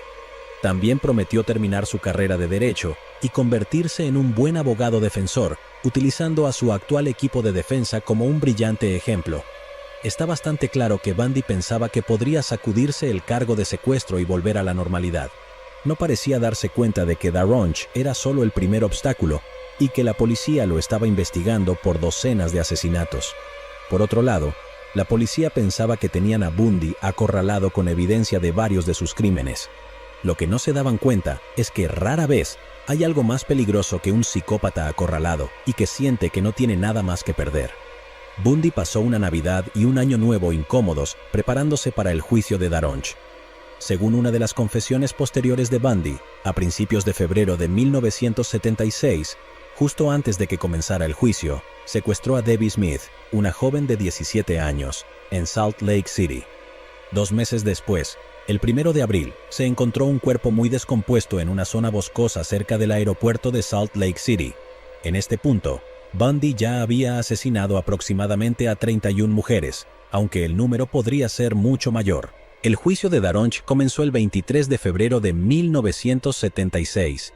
La prensa en Utah y en todo Estados Unidos no solo relacionó a Ted Bundy con el secuestro fallido, sino también con una serie de asesinatos que ocurrieron en varios estados del oeste en los últimos 2 años. Como resultado, la reputación de Bundy no estaba precisamente en su mejor momento. Por lo tanto, renunció a su derecho a un juicio por jurado, dudando de que pudiera encontrar jurados imparciales, y dejó su destino en manos del juez.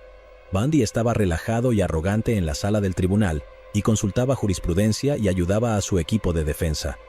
Con una sonrisa en la cara, Bundy afirmó que nunca había visto a Daronch antes, pero no pudo proporcionar una coartada para el momento del ataque. Carol Daronch testificó durante horas, siendo constantemente interrogada sobre su identificación de Bundy como el oficial Roslin. No vaciló. Bundy luego dijo que estaba furioso cuando ella lo señaló ante el juez. Se levantó y gritó: «Ella está mintiendo. Mintió antes, está mintiendo ahora». Después de un juicio de 4 días y un fin de semana de deliberación, el juez declaró a Bundy culpable de intento de secuestro y agresión. El juez ordenó que fuera enviado a una prisión de Utah para una evaluación psiquiátrica de 90 días. Esto era para determinar si Bundy debería recibir una condena de prisión o ser puesto en libertad condicional por el delito de intento de secuestro. Al final, el psicólogo de la prisión determinó que Bundy representaba un peligro continuo para la sociedad y recomendó en contra de la libertad condicional. En junio de 1976, Bundy fue condenado a prisión de 1 a 15 años, a la espera de una evaluación psiquiátrica más positiva que garantizara su liberación. Tras su condena, la iglesia mormona en Salt Lake City lo excomulgó, y toda su charla sobre la inocencia de Bundy se detuvo abruptamente. En octubre de 1976, Bundy fue atrapado escondiéndose entre los arbustos del patio de la prisión llevando mapas de carreteras, horarios de vuelos y una tarjeta de seguridad social. Fue encerrado en confinamiento solitario durante varias semanas como resultado. Ese mismo mes, Bundy fue acusado del asesinato de Karen Campbell en Aspen, Colorado, en enero de 1975. Ella fue la mujer a la que Bundy agarró cuando caminaba del ascensor a una habitación de hotel en el Wildwood Inn. Como evidencia, las autoridades de Colorado tenían el folleto del Wildwood Inn encontrado en el apartamento de Bundy en Utah y las huellas dactilares que lo ubicaban en Aspen en el momento del asesinato de Campbell. Un testigo se presentó diciendo que había visto a Bundy en el ascensor del Wildwood el mismo día del secuestro de Campbell. En el Volkswagen escarabajo de Bundy se encontraron pelos que coincidían con los de Campbell, y las marcas en su cráneo coincidían vagamente con la palanca que Bundy tenía en su posesión. En un principio, Bundy luchó contra la extradición a Colorado, ya que, si era declarado culpable, tendría que enfrentar la pena de muerte. Pero en enero de 1977, decidió ir a Colorado confiado en que podría ganar. Fue detenido en la cárcel del condado de Garfield, una antigua cárcel de 16 celdas de estilo del viejo oeste. Bundy decidió actuar como su propio abogado, uniéndose a su equipo de defensa. Uno de los otros abogados defensores de Bundy describió las conversaciones previas al juicio con él como egocéntricas, insustanciales y carentes de contenido. Bundy dio muchas entrevistas a la prensa, indulgentes consigo mismo, sonriendo encantadoramente y proclamando su inocencia. Un miembro de la prensa le preguntó a Bundy: ¿alguna vez crees que saldrás de aquí? A lo que Bundy hizo una pausa, pensó por un segundo y luego respondió con una sonrisa juvenil: bueno, legalmente sí. Mientras tanto, Bundy pasó semanas saltando repetidamente desde la litera superior de su celda en la cárcel del condado de Garfield para fortalecer sus piernas y resistir el impacto de una gran caída. Practicaba cambiarse de ropa rápidamente, medía la distancia desde el juzgado hasta el callejón y corría esa misma distancia de ida y vuelta en su celda. Bundy también se cortó el pelo nuevamente para cambiar su apariencia.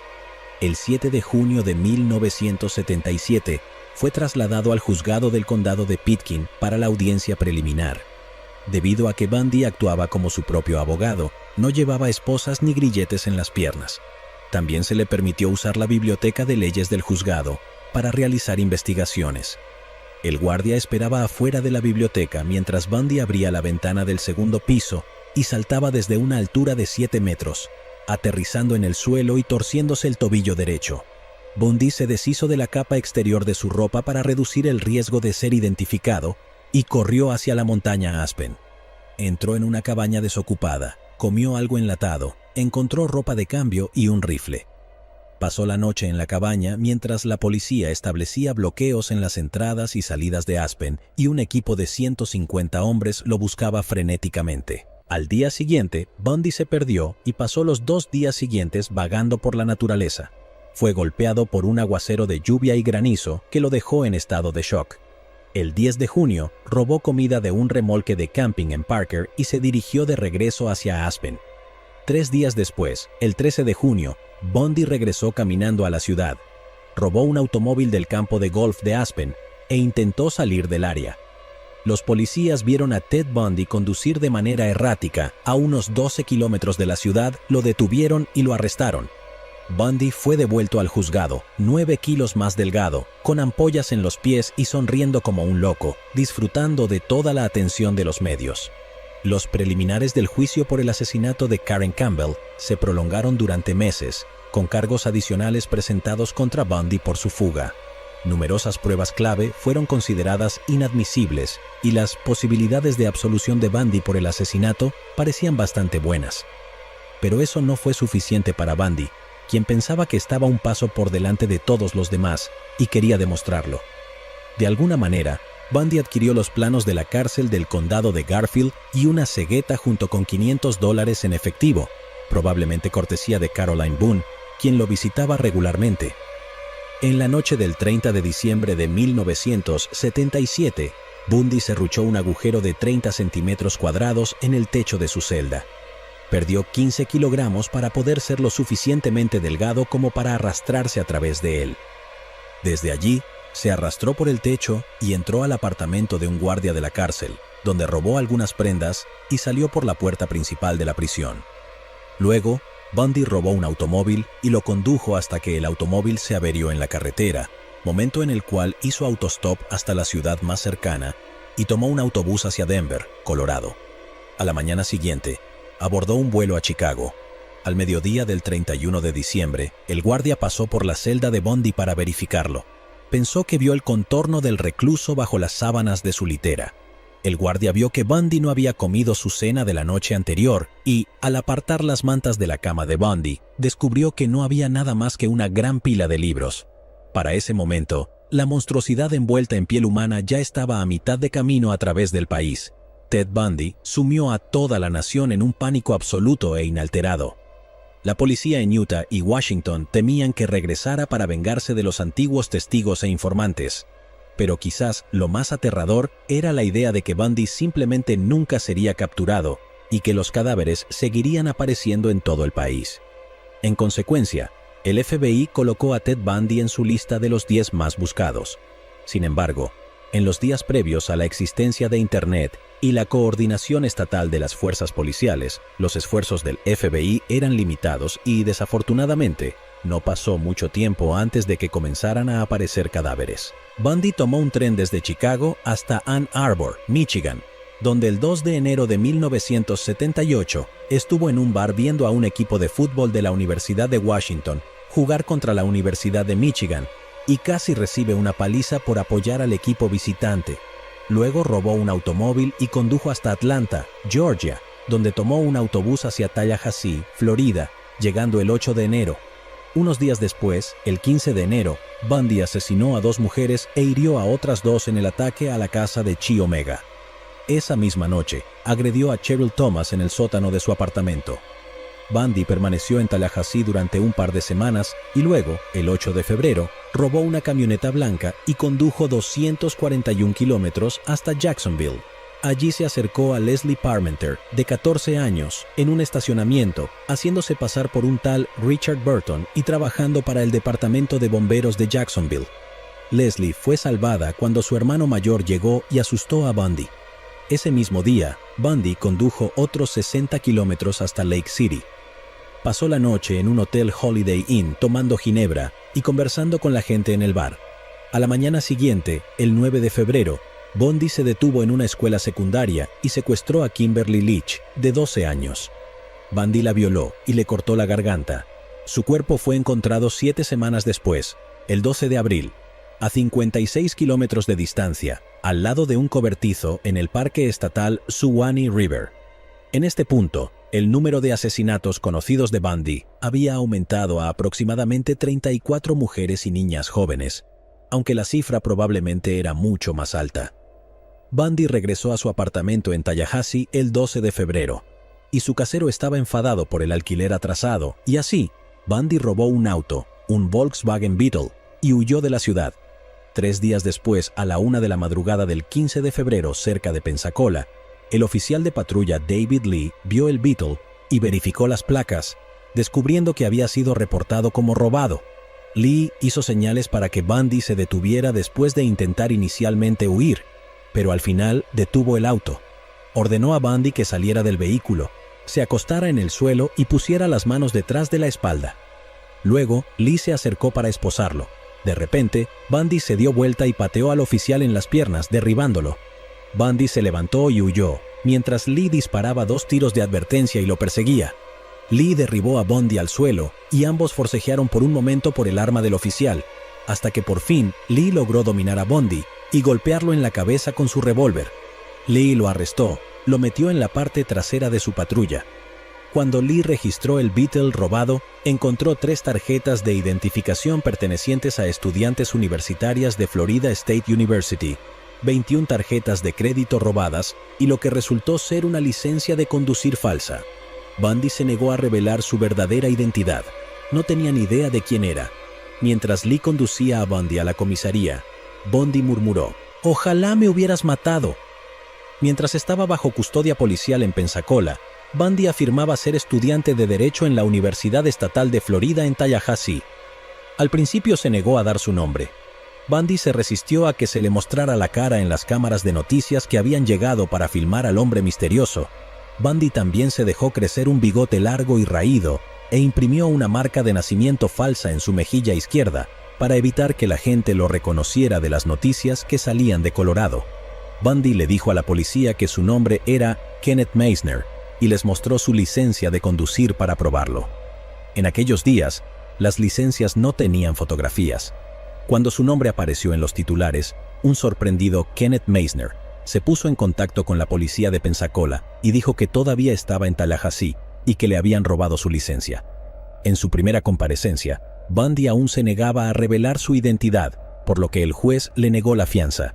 Si Kenneth Meisner no hubiera llamado y las autoridades hubieran aceptado la historia de Bundy, es posible que lo hubieran liberado. Mientras tanto, se determinó que el vehículo de Bundy había sido robado en Tallahassee, cerca de la casa de la fraternidad Chi Omega. El sheriff del condado de Leon, Ken Katsaris, se interesó cuando se enteró de esto, pensando que después de un mes había encontrado a su primer sospechoso potencial. Katsaris envió a un par de investigadores de aspecto rudo a Pensacola, quienes comenzaron a presionar a Bundy en los interrogatorios y no se dieron por vencidos. Digamos simplemente que los policías de Florida en la década de 1970 tenían cierta energía cuando se trataba de interrogatorios. Bundy cedió y dijo que necesitaba hablar con alguien que no fuera un oficial de policía para calmarse, y a cambio de una llamada telefónica, Bundy se ofreció a identificarse. La policía de Pensacola descubrió con sorpresa que tenían a Ted Bundy bajo custodia. Luego llamó a su novia Liz Klopfer y en el transcurso de 2 conversaciones telefónicas, Bundy se negó a hablar en detalle sobre alguno de los asesinatos, ya que la policía estaba escuchando, pero cuando Liz le preguntó si estaba mentalmente enfermo, Bundy respondió que estaba consumido por algo que no entendía y simplemente no podía controlar. Después de estar juntos durante casi una década, estas podrían ser las palabras más sinceras que Bundy le haya dicho a ella. Katsaris utilizó las tarjetas de crédito robadas para rastrear a Bundy hasta el bar Sherrod, cerca de la casa de la fraternidad Chi Omega. Luego encontró la casa de paso de Bundy, donde el propietario y una chica que vivía al lado lo identificaron. Mientras tanto, la policía rastreó una de las tarjetas de crédito robadas hasta el Holiday Inn en Lake City, donde Bundy pasó la noche el 8 de febrero, a 3,5 kilómetros de donde se había secuestrado a Kim Leach al día siguiente. Bundy fue identificado por personas que trabajaban en el bar del hotel. En 1978, cuando Katsaris lo confrontó sobre las pruebas acumuladas de los asesinatos de Chi Omega, Bundy respondió y cito: «Cuando encuentres al hombre que realmente hizo esto, Estarás buscando a un hombre buscado por asesinato en 3 dígitos en 6 estados. La policía de Tallahassee y Lake City decidieron que Bundy debería ser juzgado primero por los asesinatos de Chi Omega, ya que Tallahassee tenía una cárcel mucho más segura. El sheriff Katsaris mantuvo a Bundy en una celda segura con 2 candados adicionales para mayor seguridad. Casares se complació en decirle a Bundy: «Bienvenido de vuelta a Tallahassee. Ponte cómodo, no irás a ninguna parte». Una noche, Katsaris llegó a la celda de Bundy y le dijo que se levantara. Iban a dar un pequeño paseo. Bundy entró en pánico pensando que Katsaris lo llevaría al pantano para matarlo.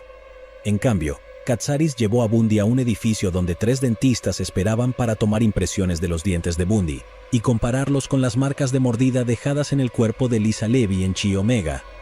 Katsaris mantuvo el propósito del viaje en secreto hasta el último momento para que Bundy no pudiera destrozar sus dientes o dañarlos hasta el punto de no reconocimiento al morder una pared.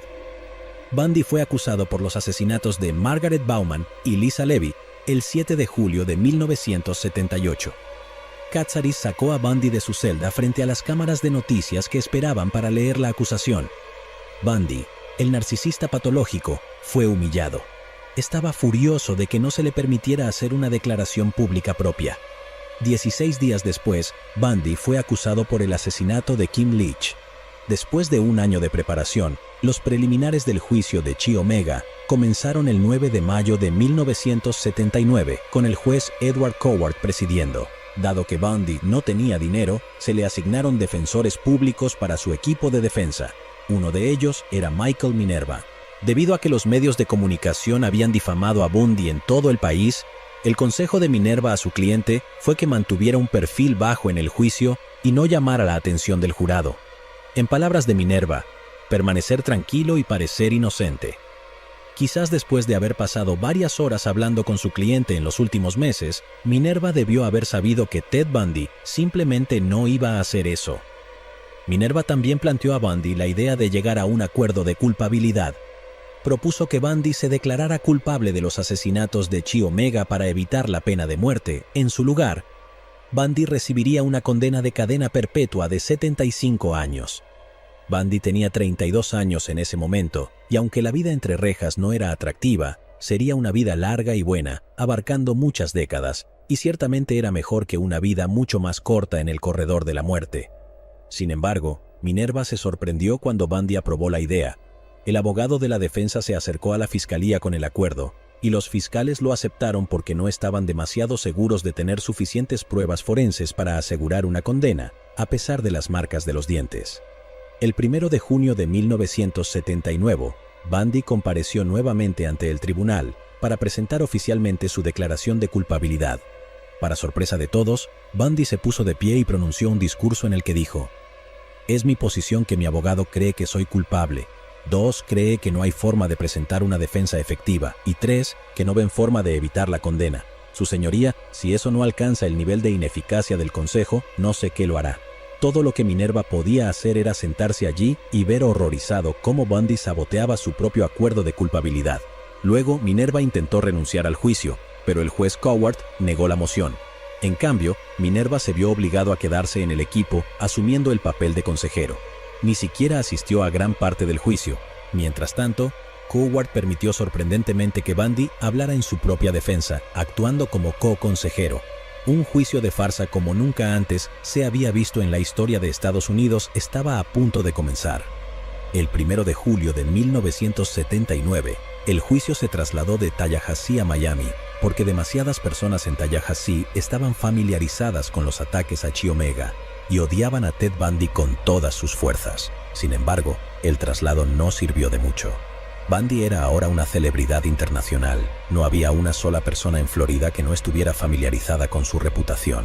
El equipo de defensa de Bundy intentó presentar una moción afirmando que su cliente estaba completamente loco e incapaz de enfrentar un juicio. El juez Cowart dictaminó que no solo Bundy era competente, sino que también se le debía permitir liderar su propio equipo de defensa y contrainterrogar a los testigos. Lo que siguió fue un circo. Ted Bundy, maníaco e inestable, hablaba frenéticamente en la sala del tribunal, sobre todo desde la cantidad de ejercicio que se le permitía, hasta la comida que recibía y la iluminación en su celda. Curiosamente, Coward estaba bastante encantado con Bundy, seducido por el encanto del hombre, y concedió muchas de las mociones y solicitudes de Bundy. Cuando Bundy contrainterrogó a un primer respondiente en los asesinatos de Chi Omega, imprudentemente le pidió al oficial que describiera las horribles escenas que presenció en la escena, con tanto detalle como pueda recordar, para que el jurado lo escuchara. Parecía que Bundy se regocijaba en el recuerdo de la violencia, lo cual, en verdad, es probable que así fuera. De cualquier manera, esto no dejó una buena impresión en el jurado y se mostraron visiblemente incómodos durante las descripciones de los cuerpos golpeados y ensangrentados de Margaret Bowman y Lisa Levy. Algunos de los miembros del jurado fueron captados en cámara mirando a Bundy con miradas muy enojadas. El equipo de defensa de Bundy estaba horrorizado. Nunca un abogado defensor contrainterrogaría a un primer respondiente y pediría todos los detalles macabros. Pero por supuesto, Bundy no era un abogado y se excitaba al escuchar a otro hombre describir su obra como si el oficial en cuestión estuviera leyendo un extracto de ficción erótica.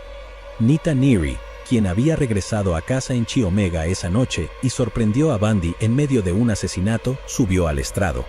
Ella había visto a Bundy huir de la casa cuando había llegado después de una noche loca con su novio. Nita describió detalladamente al hombre que vio, proporcionando una imagen a través de un dibujante. En un punto describió al hombre que vio como atractivo.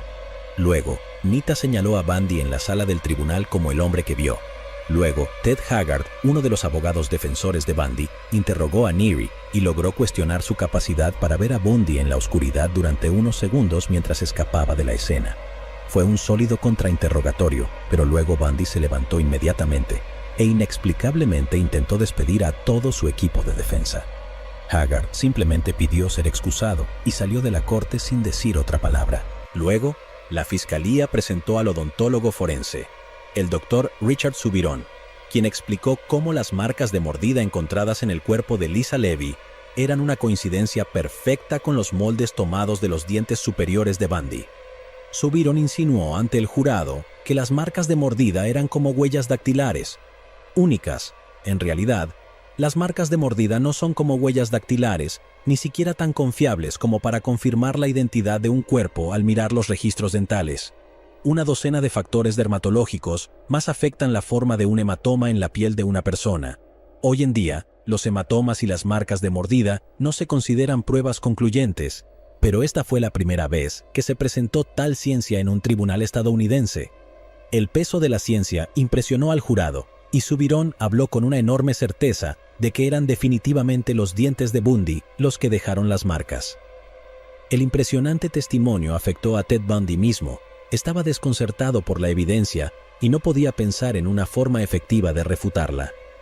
A lo largo del juicio, la galería estaba llena de personas. La naturaleza macabra de los crímenes, la figura dramática de Ted Bundy, hablando en su propia defensa, y la conexión con más de 30 asesinatos y desapariciones de mujeres en otros lugares de los Estados Unidos eran demasiado para que la gente resistiera. Pero lo más notable en la sala del tribunal de Miami era la presencia de decenas de mujeres jóvenes curiosas. Una forma extraña de hibristofilia y locura por Bundy se había apoderado de ellas.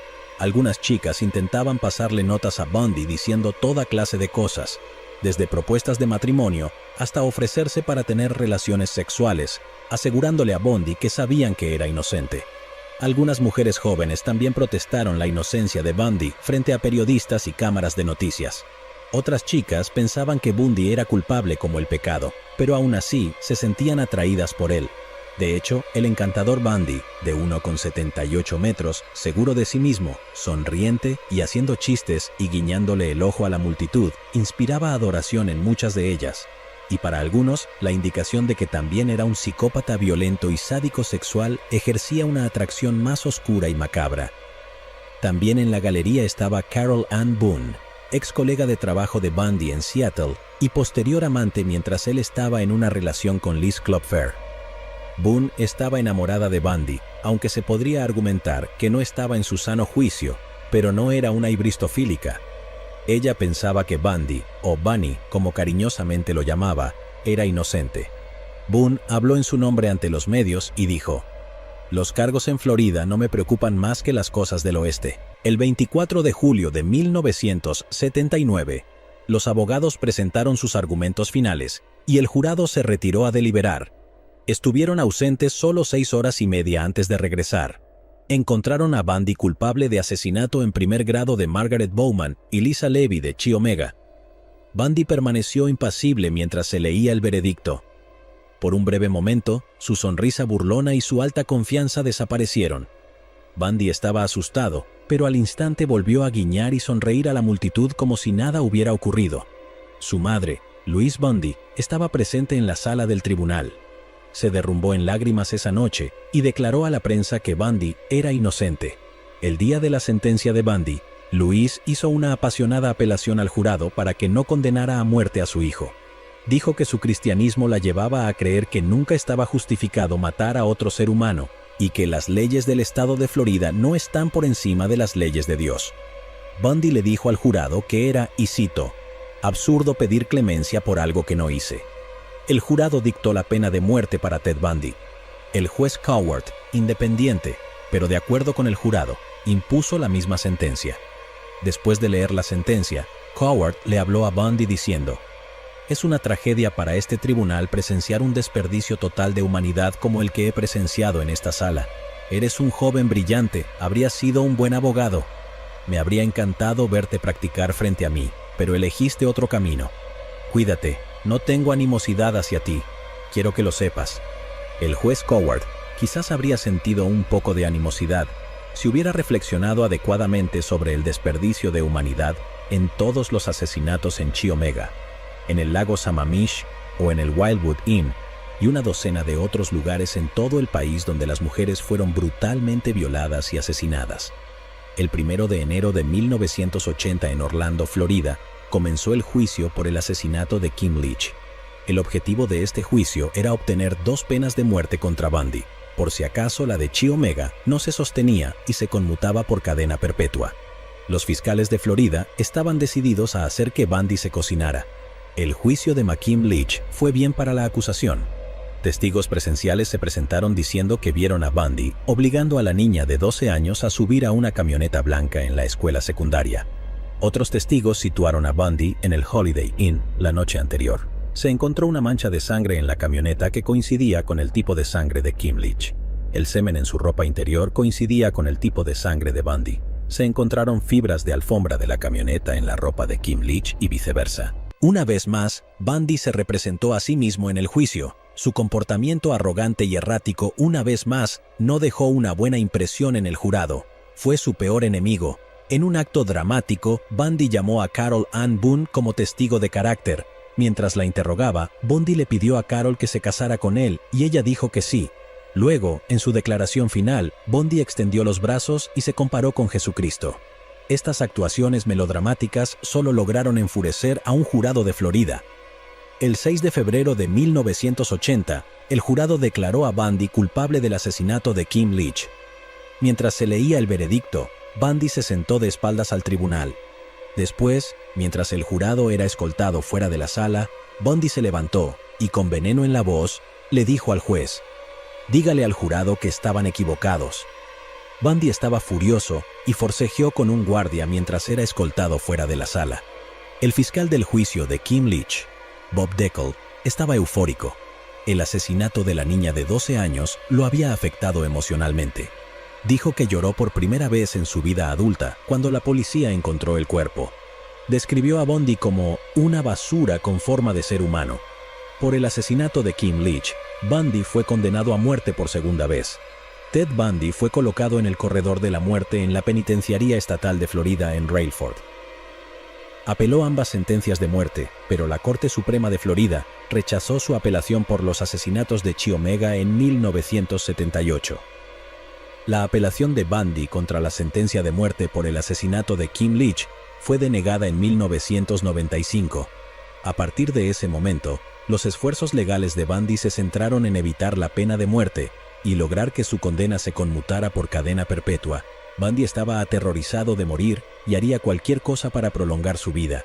Para enfrentar la realidad de su caída y desgracia ante toda la nación, Bundy se sumergió profundamente en las drogas y el alcohol. Carol Ann Boone contrabandeaba estas sustancias a la prisión para él. Por ejemplo, ella le introducía marihuana vaginalmente. que Bundy luego llevaba a su celda rectalmente. Durante gran parte de sus 9 años en el corredor de la muerte, Bundy estaba bastante jodido por el alcohol y la marihuana. Afirma haber tenido alucinaciones con frecuencia.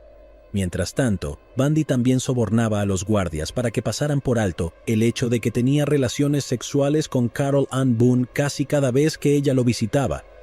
Las visitas conyugales no estaban permitidas, pero eso no detuvo a Bundy de embarazar a Boone y tener una hija juntos en 1981 llamada Rosa. Junto con el hijo mucho mayor de Boone de un matrimonio anterior, los Bundy formaron una retorcida unidad familiar. Boone aún creía apasionadamente en la inocencia de Bundy. En 1980, Ted Bundy comenzó a hablar con los periodistas Stephen Mitchell y Hugh Ainsworth, quienes estaban escribiendo un libro. Bundy se cuidaba de hablar en tercera persona sobre sus crímenes, pretendiendo que estaba discutiendo sobre el verdadero culpable para evitar incriminarse a sí mismo. Dio una serie de ideas sobre cómo y por qué cometió sus crímenes, pero nunca confesó nada en estas entrevistas. De manera similar, Bundy comenzó a hablar con el perfilador del FBI, Bill Hagmaier. Bundy revisó con entusiasmo casos sin resolver con él, algunos de los cuales Bundy probablemente cometió y otros que fueron cometidos por asesinos en serie activos en ese momento, como Gary Ridgway, el asesino del Río Verde. Por parte del FBI, cuando Bundy hablaba, prestaban atención.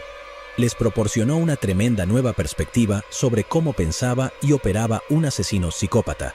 Fue realmente útil sentarse y hablar con el hombre a quien Hagmaier describió como el Jack el Destripador de los Estados Unidos. Además de ser un sádico, violador y asesino, Bundy reveló ser cleptómano y mentiroso crónico. A menudo no necesitaba robar cosas y él no necesitaba mentir, pero lo hacía de todos modos. Todo era un comportamiento impulsivo. Bundy obtenía una sensación de poder al hacer algo antisocial y criminal y salir impune. Si presentaba narcisismo, él creía ser más inteligente que la sociedad. En lo que respecta a los asesinatos y las violaciones específicamente, Bundy obtenía satisfacción sexual al lograr un poder y dominio total sobre jóvenes y hermosas chicas. El deseo de cometer estos actos atroces era abrumador, similar a un adicto buscando su dosis, y solo disminuiría una vez que Bundy hubiera llevado a cabo exitosamente dicho crimen. Bundy era frío, calculador e imperturbable en la planificación y ejecución de un secuestro o invasión de hogar. Una vez que la chica quedaba inconsciente y o era transportada a un segundo lugar, solo entonces Bundy sería superado por una lujuria bestial. Se convertiría en un verdadero sádico y salvaje durante unos minutos mientras llevaba a cabo el acto. Una vez que Bundy alcanzaba el orgasmo, el Bundy racional regresaba, y el miedo y el pánico se apoderaban de él. Con diligencia, encubriría su crimen. Para revivir su excitación sexual, Bundy tomaría fotografías Polaroid de sus víctimas muertas, visitaría los lugares donde había abandonado los cuerpos, y en al menos media docena de ocasiones decapitaría a la víctima y guardaría la cabeza en su apartamento hasta que se descompusiera. Bundy también prolongaba las cosas al cometer actos de necrofilia. Todas estas acciones se trataban de posesión. Aquellas chicas aparentemente inalcanzables en la vida cotidiana serían, citando a Bundy, suyas para hacer lo que él quisiera. Desde la década de 1960 hasta 1974, según la propia admisión de Bundy, necesitaba alcohol para superar sus inhibiciones y llevar a cabo los secuestros y asesinatos. Por ejemplo, Carol Daronch informó haber olido alcohol en su aliento. Sin embargo, a partir de 1975, esas inhibiciones se desvanecieron y Bundy cada vez más comenzó a cometer sus asesinatos sobrio. De manera similar, en sus primeros años, las depredaciones de Bundy se centraban principalmente en obtener placer sexual de las violaciones en sí. Luego mataba para encubrir sus crímenes. Inicialmente no disfrutaba del asesinato. Este servía a un propósito utilitario para mantenerlo fuera de la cárcel. Pero eso no significa que Bundy sintiera remordimiento al matar. No era capaz de eso. La perspectiva de Bundy sobre el remordimiento es bastante retorcida y cito: «Creo que comprendo todo lo que he hecho. Estoy en la envidiable posición de no tener que sentir culpa alguna. Y eso es todo. La culpa es un mecanismo que usamos para controlar a las personas. Es una ilusión. Es una especie de mecanismo de control social y es muy poco saludable. Los asesinatos pueden haber sido utilitarios al principio, pero después de la masacre de 1974, Bundy comenzó a obtener satisfacción intelectual y sexual del acto de matar, así como de la violación. Por lo tanto, Bundy comenzó a matar víctimas sin necesariamente penetrarlas. Por ejemplo, en Chi Omega, Bundy atacó a 4 mujeres en 15 minutos. En algún momento entre 1975 y 1978, el acto de matar se convirtió en un fin en sí mismo. Algunos expertos han afirmado que esto se debe a que Bundy comenzó a sentir un orgullo enfermo por la cantidad de mujeres que mató. Se dio cuenta de que era muy bueno en lo que hacía y esto alimentó aún más su narcisismo. Bundy era muy hábil para cometer asesinatos sin dejar muchas pruebas. Sus huellas dactilares nunca se encontraron en ninguna escena del crimen y muchos de los cuerpos nunca se encontraron. Se aseguraba de viajar largas distancias entre los asesinatos, cruzando líneas estatales para dificultar las investigaciones. Arrojaba los cuerpos en áreas remotas para retrasar su descubrimiento, quemaba la ropa o la donaba a la caridad para evitar que la policía recolectara pelos y fibras de las prendas.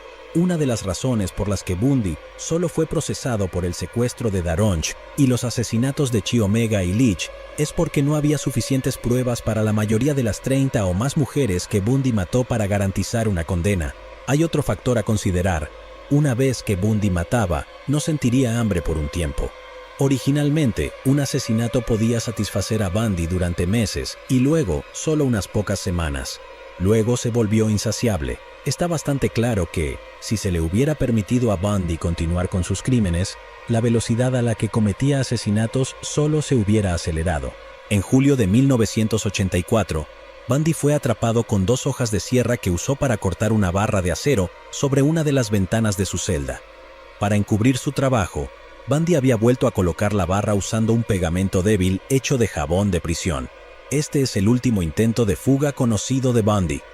Después de que la apelación del caso de Kim Leach fracasara en 1985, Bundy contrató a 2 abogados, James Coleman y Polly Nelson, para evitar la pena de muerte.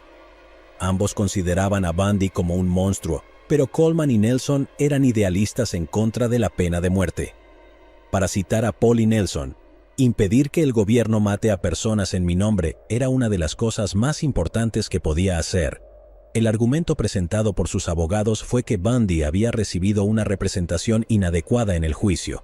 Naturalmente, esa representación inadecuada era Bundy mismo, ya que no era abogado. Su nuevo equipo argumentó que Bundy también estaba fuera de sí durante los juicios por asesinato en Florida. El enorme ego de Bundy se vio herido, pero él fue junto con el argumento demasiado asustado para morir. Pero en privado, le dijo Hagmaier, y citó, «Sabían muy bien que no estaba loco». En 1986, Coleman y Nelson lograron 2 suspensiones de ejecución.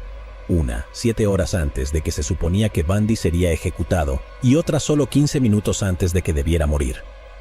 En 1988, Bundy logró otra suspensión de ejecución. En ese momento, el público estaba furioso. La mayoría de las personas en Florida querían que muriera, y ningún juez realmente quería interponerse en el camino de la ejecución de Bundy. El 20 de enero de 1989, la Corte Suprema de Florida negó a Bundy otra suspensión de ejecución. Al día siguiente, Bundy se ofreció a confesar sus crímenes en un intento de engañar al gobernador de Florida para prolongar su vida unos años más, mientras mantenía a la policía en vilo sobre sus víctimas adicionales.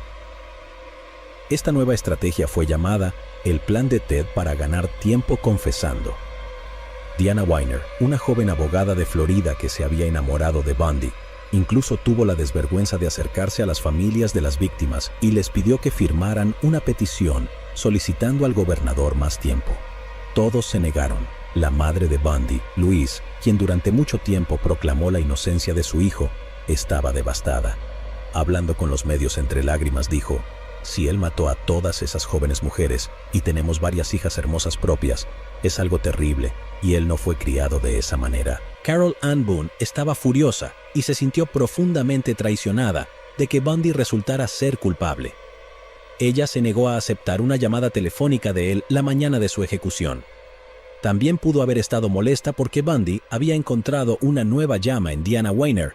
El 22 de enero, algunas autoridades del FBI y del estado de Washington volvieron a hablar con Bundy. Él mencionó aproximadamente 30 víctimas después de pasar algunas horas sumándolas todas. Esto se traduce aproximadamente en la cifra actual de víctimas de las que tenemos conocimiento, aunque si Bundy decía la verdad al respecto, es una cuestión de conjetura. Algunas estimaciones llegan hasta 100 y Bundy a menudo hizo comentarios que insinuaban cifras de 3 dígitos. También dijo que, por cada uno de sus asesinatos conocidos, había otro del que nadie sabía nada. Cuando un agente del FBI propuso un total de 36, Bundy respondió tranquilamente: «Agrégale un dígito a eso y lo tendrás». El 23 de enero, Bundy ensayó su ejecución con el perfilador del FBI, Bill Hagmaier. Durante su conversación, Bundy dijo: «La venganza es lo que realmente significa la pena de muerte, es el deseo de la sociedad de ojo por ojo». En ese momento, Bundy amenazó con suicidarse para negarle a la gente la satisfacción de ejecutarlo. Agarró un bolígrafo de la mesa y dijo: «Puedo clavar esto tan profundo en mi arteria que salpicará en tu cara». Hagmaier señaló que matarse a sí mismo solo agregaría otro número a la lista, lo cual no se vería bien en las puertas del cielo. Bundy simplemente se rió y dijo: «Me atrapaste de nuevo». Esa noche, Bundy tuvo una comida de burrito, arroz y ensalada. Dio una entrevista al líder evangélico Dr. James Dobson, donde Bundy culpó de todas sus acciones a su adicción a la pornografía. Básicamente, había pasado a cosas más fuertes y más fuertes hasta que la pornografía ya no era suficiente. Bundy agregó que toda la violencia masculina comienza con una adicción a la pornografía. Sugirió que el FBI vigilara los cines para adultos y tomara nombres en caso de que algunos de esos hombres se convirtieran en futuros asesinos en serie. Bundy dijo: «Me van a matar y eso protegerá a la sociedad de mí, pero ahí afuera hay muchas más personas adictas a la pornografía y no estás haciendo nada al respecto». Bundy había estado en correspondencia con Dobson desde 1987. En realidad, el involucramiento de Bundy en la cruzada cristiana contra la pornografía era otro intento de él por prolongar su vida. Bundy admitió esto a Hagmaier, a quien le dijo que había cometido los asesinatos porque así lo había querido. La pornografía no lo impulsó a hacerlo. Bundy fue despertado a las 5 de la mañana siguiente, el 24 de enero de 1989, donde le dieron su última comida, un bistec y huevos. Fuera de la prisión, equipos de televisión de todo el mundo esperaban. Además, había una multitud de miles de espectadores que habían pasado toda la noche de fiesta. Bebían, encendían fuegos artificiales, vendían pines y camisetas de la silla eléctrica. Entonaban cánticos como «Quemen a Bundy, quemen a Bundy», que se podían escuchar desde dentro de la prisión. La gente tenía botellas de champán listas para el momento en que llegara la noticia de la muerte de Bundy. En el resto del mundo, la gente se levantaba temprano para verlo en la televisión. Bares locales organizaban fiestas temáticas sobre Bundy. Un bar anunciaba un especial de barbacoa de Bundy. Una tienda de electrónicos colocó un letrero que decía: «Estos productos no te electrocutarán como a Bundy». Ted Bundy estaba sentado en su celda escuchando los ensordecedores vítores de jóvenes universitarios ebrios y dijo: «Están locos, piensan que yo lo estoy, pero solo escúchalos». A las 7 de la mañana, las puertas de la cámara de la muerte se abrieron y entró Bundy, flanqueado por un guardia a cada lado. Estaba aterrorizado, pálido como una sábana, con la cabeza rapada y sujeto a la silla eléctrica. Bundy se volvió hacia su abogado James Coleman y el sacerdote Fred Lawrence y dijo: «Me gustaría que transmitas mi amor a mi familia y amigos». Luego Bundy murmuró algo sobre estar arrepentido por causar todos esos problemas mientras la capucha negra era colocada sobre su cabeza. A las 7:16 de la mañana, 2000 voltios atravesaron el cuerpo de Ted Bundy y murió. Después de todas las mujeres y niñas que había matado, es quizás notable que se rumoreaba que el verdugo anónimo era una mujer. Los testigos de la ejecución salieron jubilosos para enfrentarse a las multitudes reunidas y cuando la multitud se dio cuenta de que Bundy estaba muerto, estallaron en vítores ensordecedores. Las últimas palabras de Bundy fueron falsas y empalagosas, mostrando preocupación por los demás que nunca realmente sintió, ya que era físicamente incapaz de sentir. Este no era el verdadero hombre. Más adecuadas son las palabras que pronunció la noche anterior mientras hablaba con James Thompson y cito: «Nosotros, los asesinos en serie, somos sus hijos, somos sus esposos, estamos en todas partes y habrá más de sus hijos muertos mañana. ¿Pero acaso no has visto este otro crimen? Yo no me lo perdería,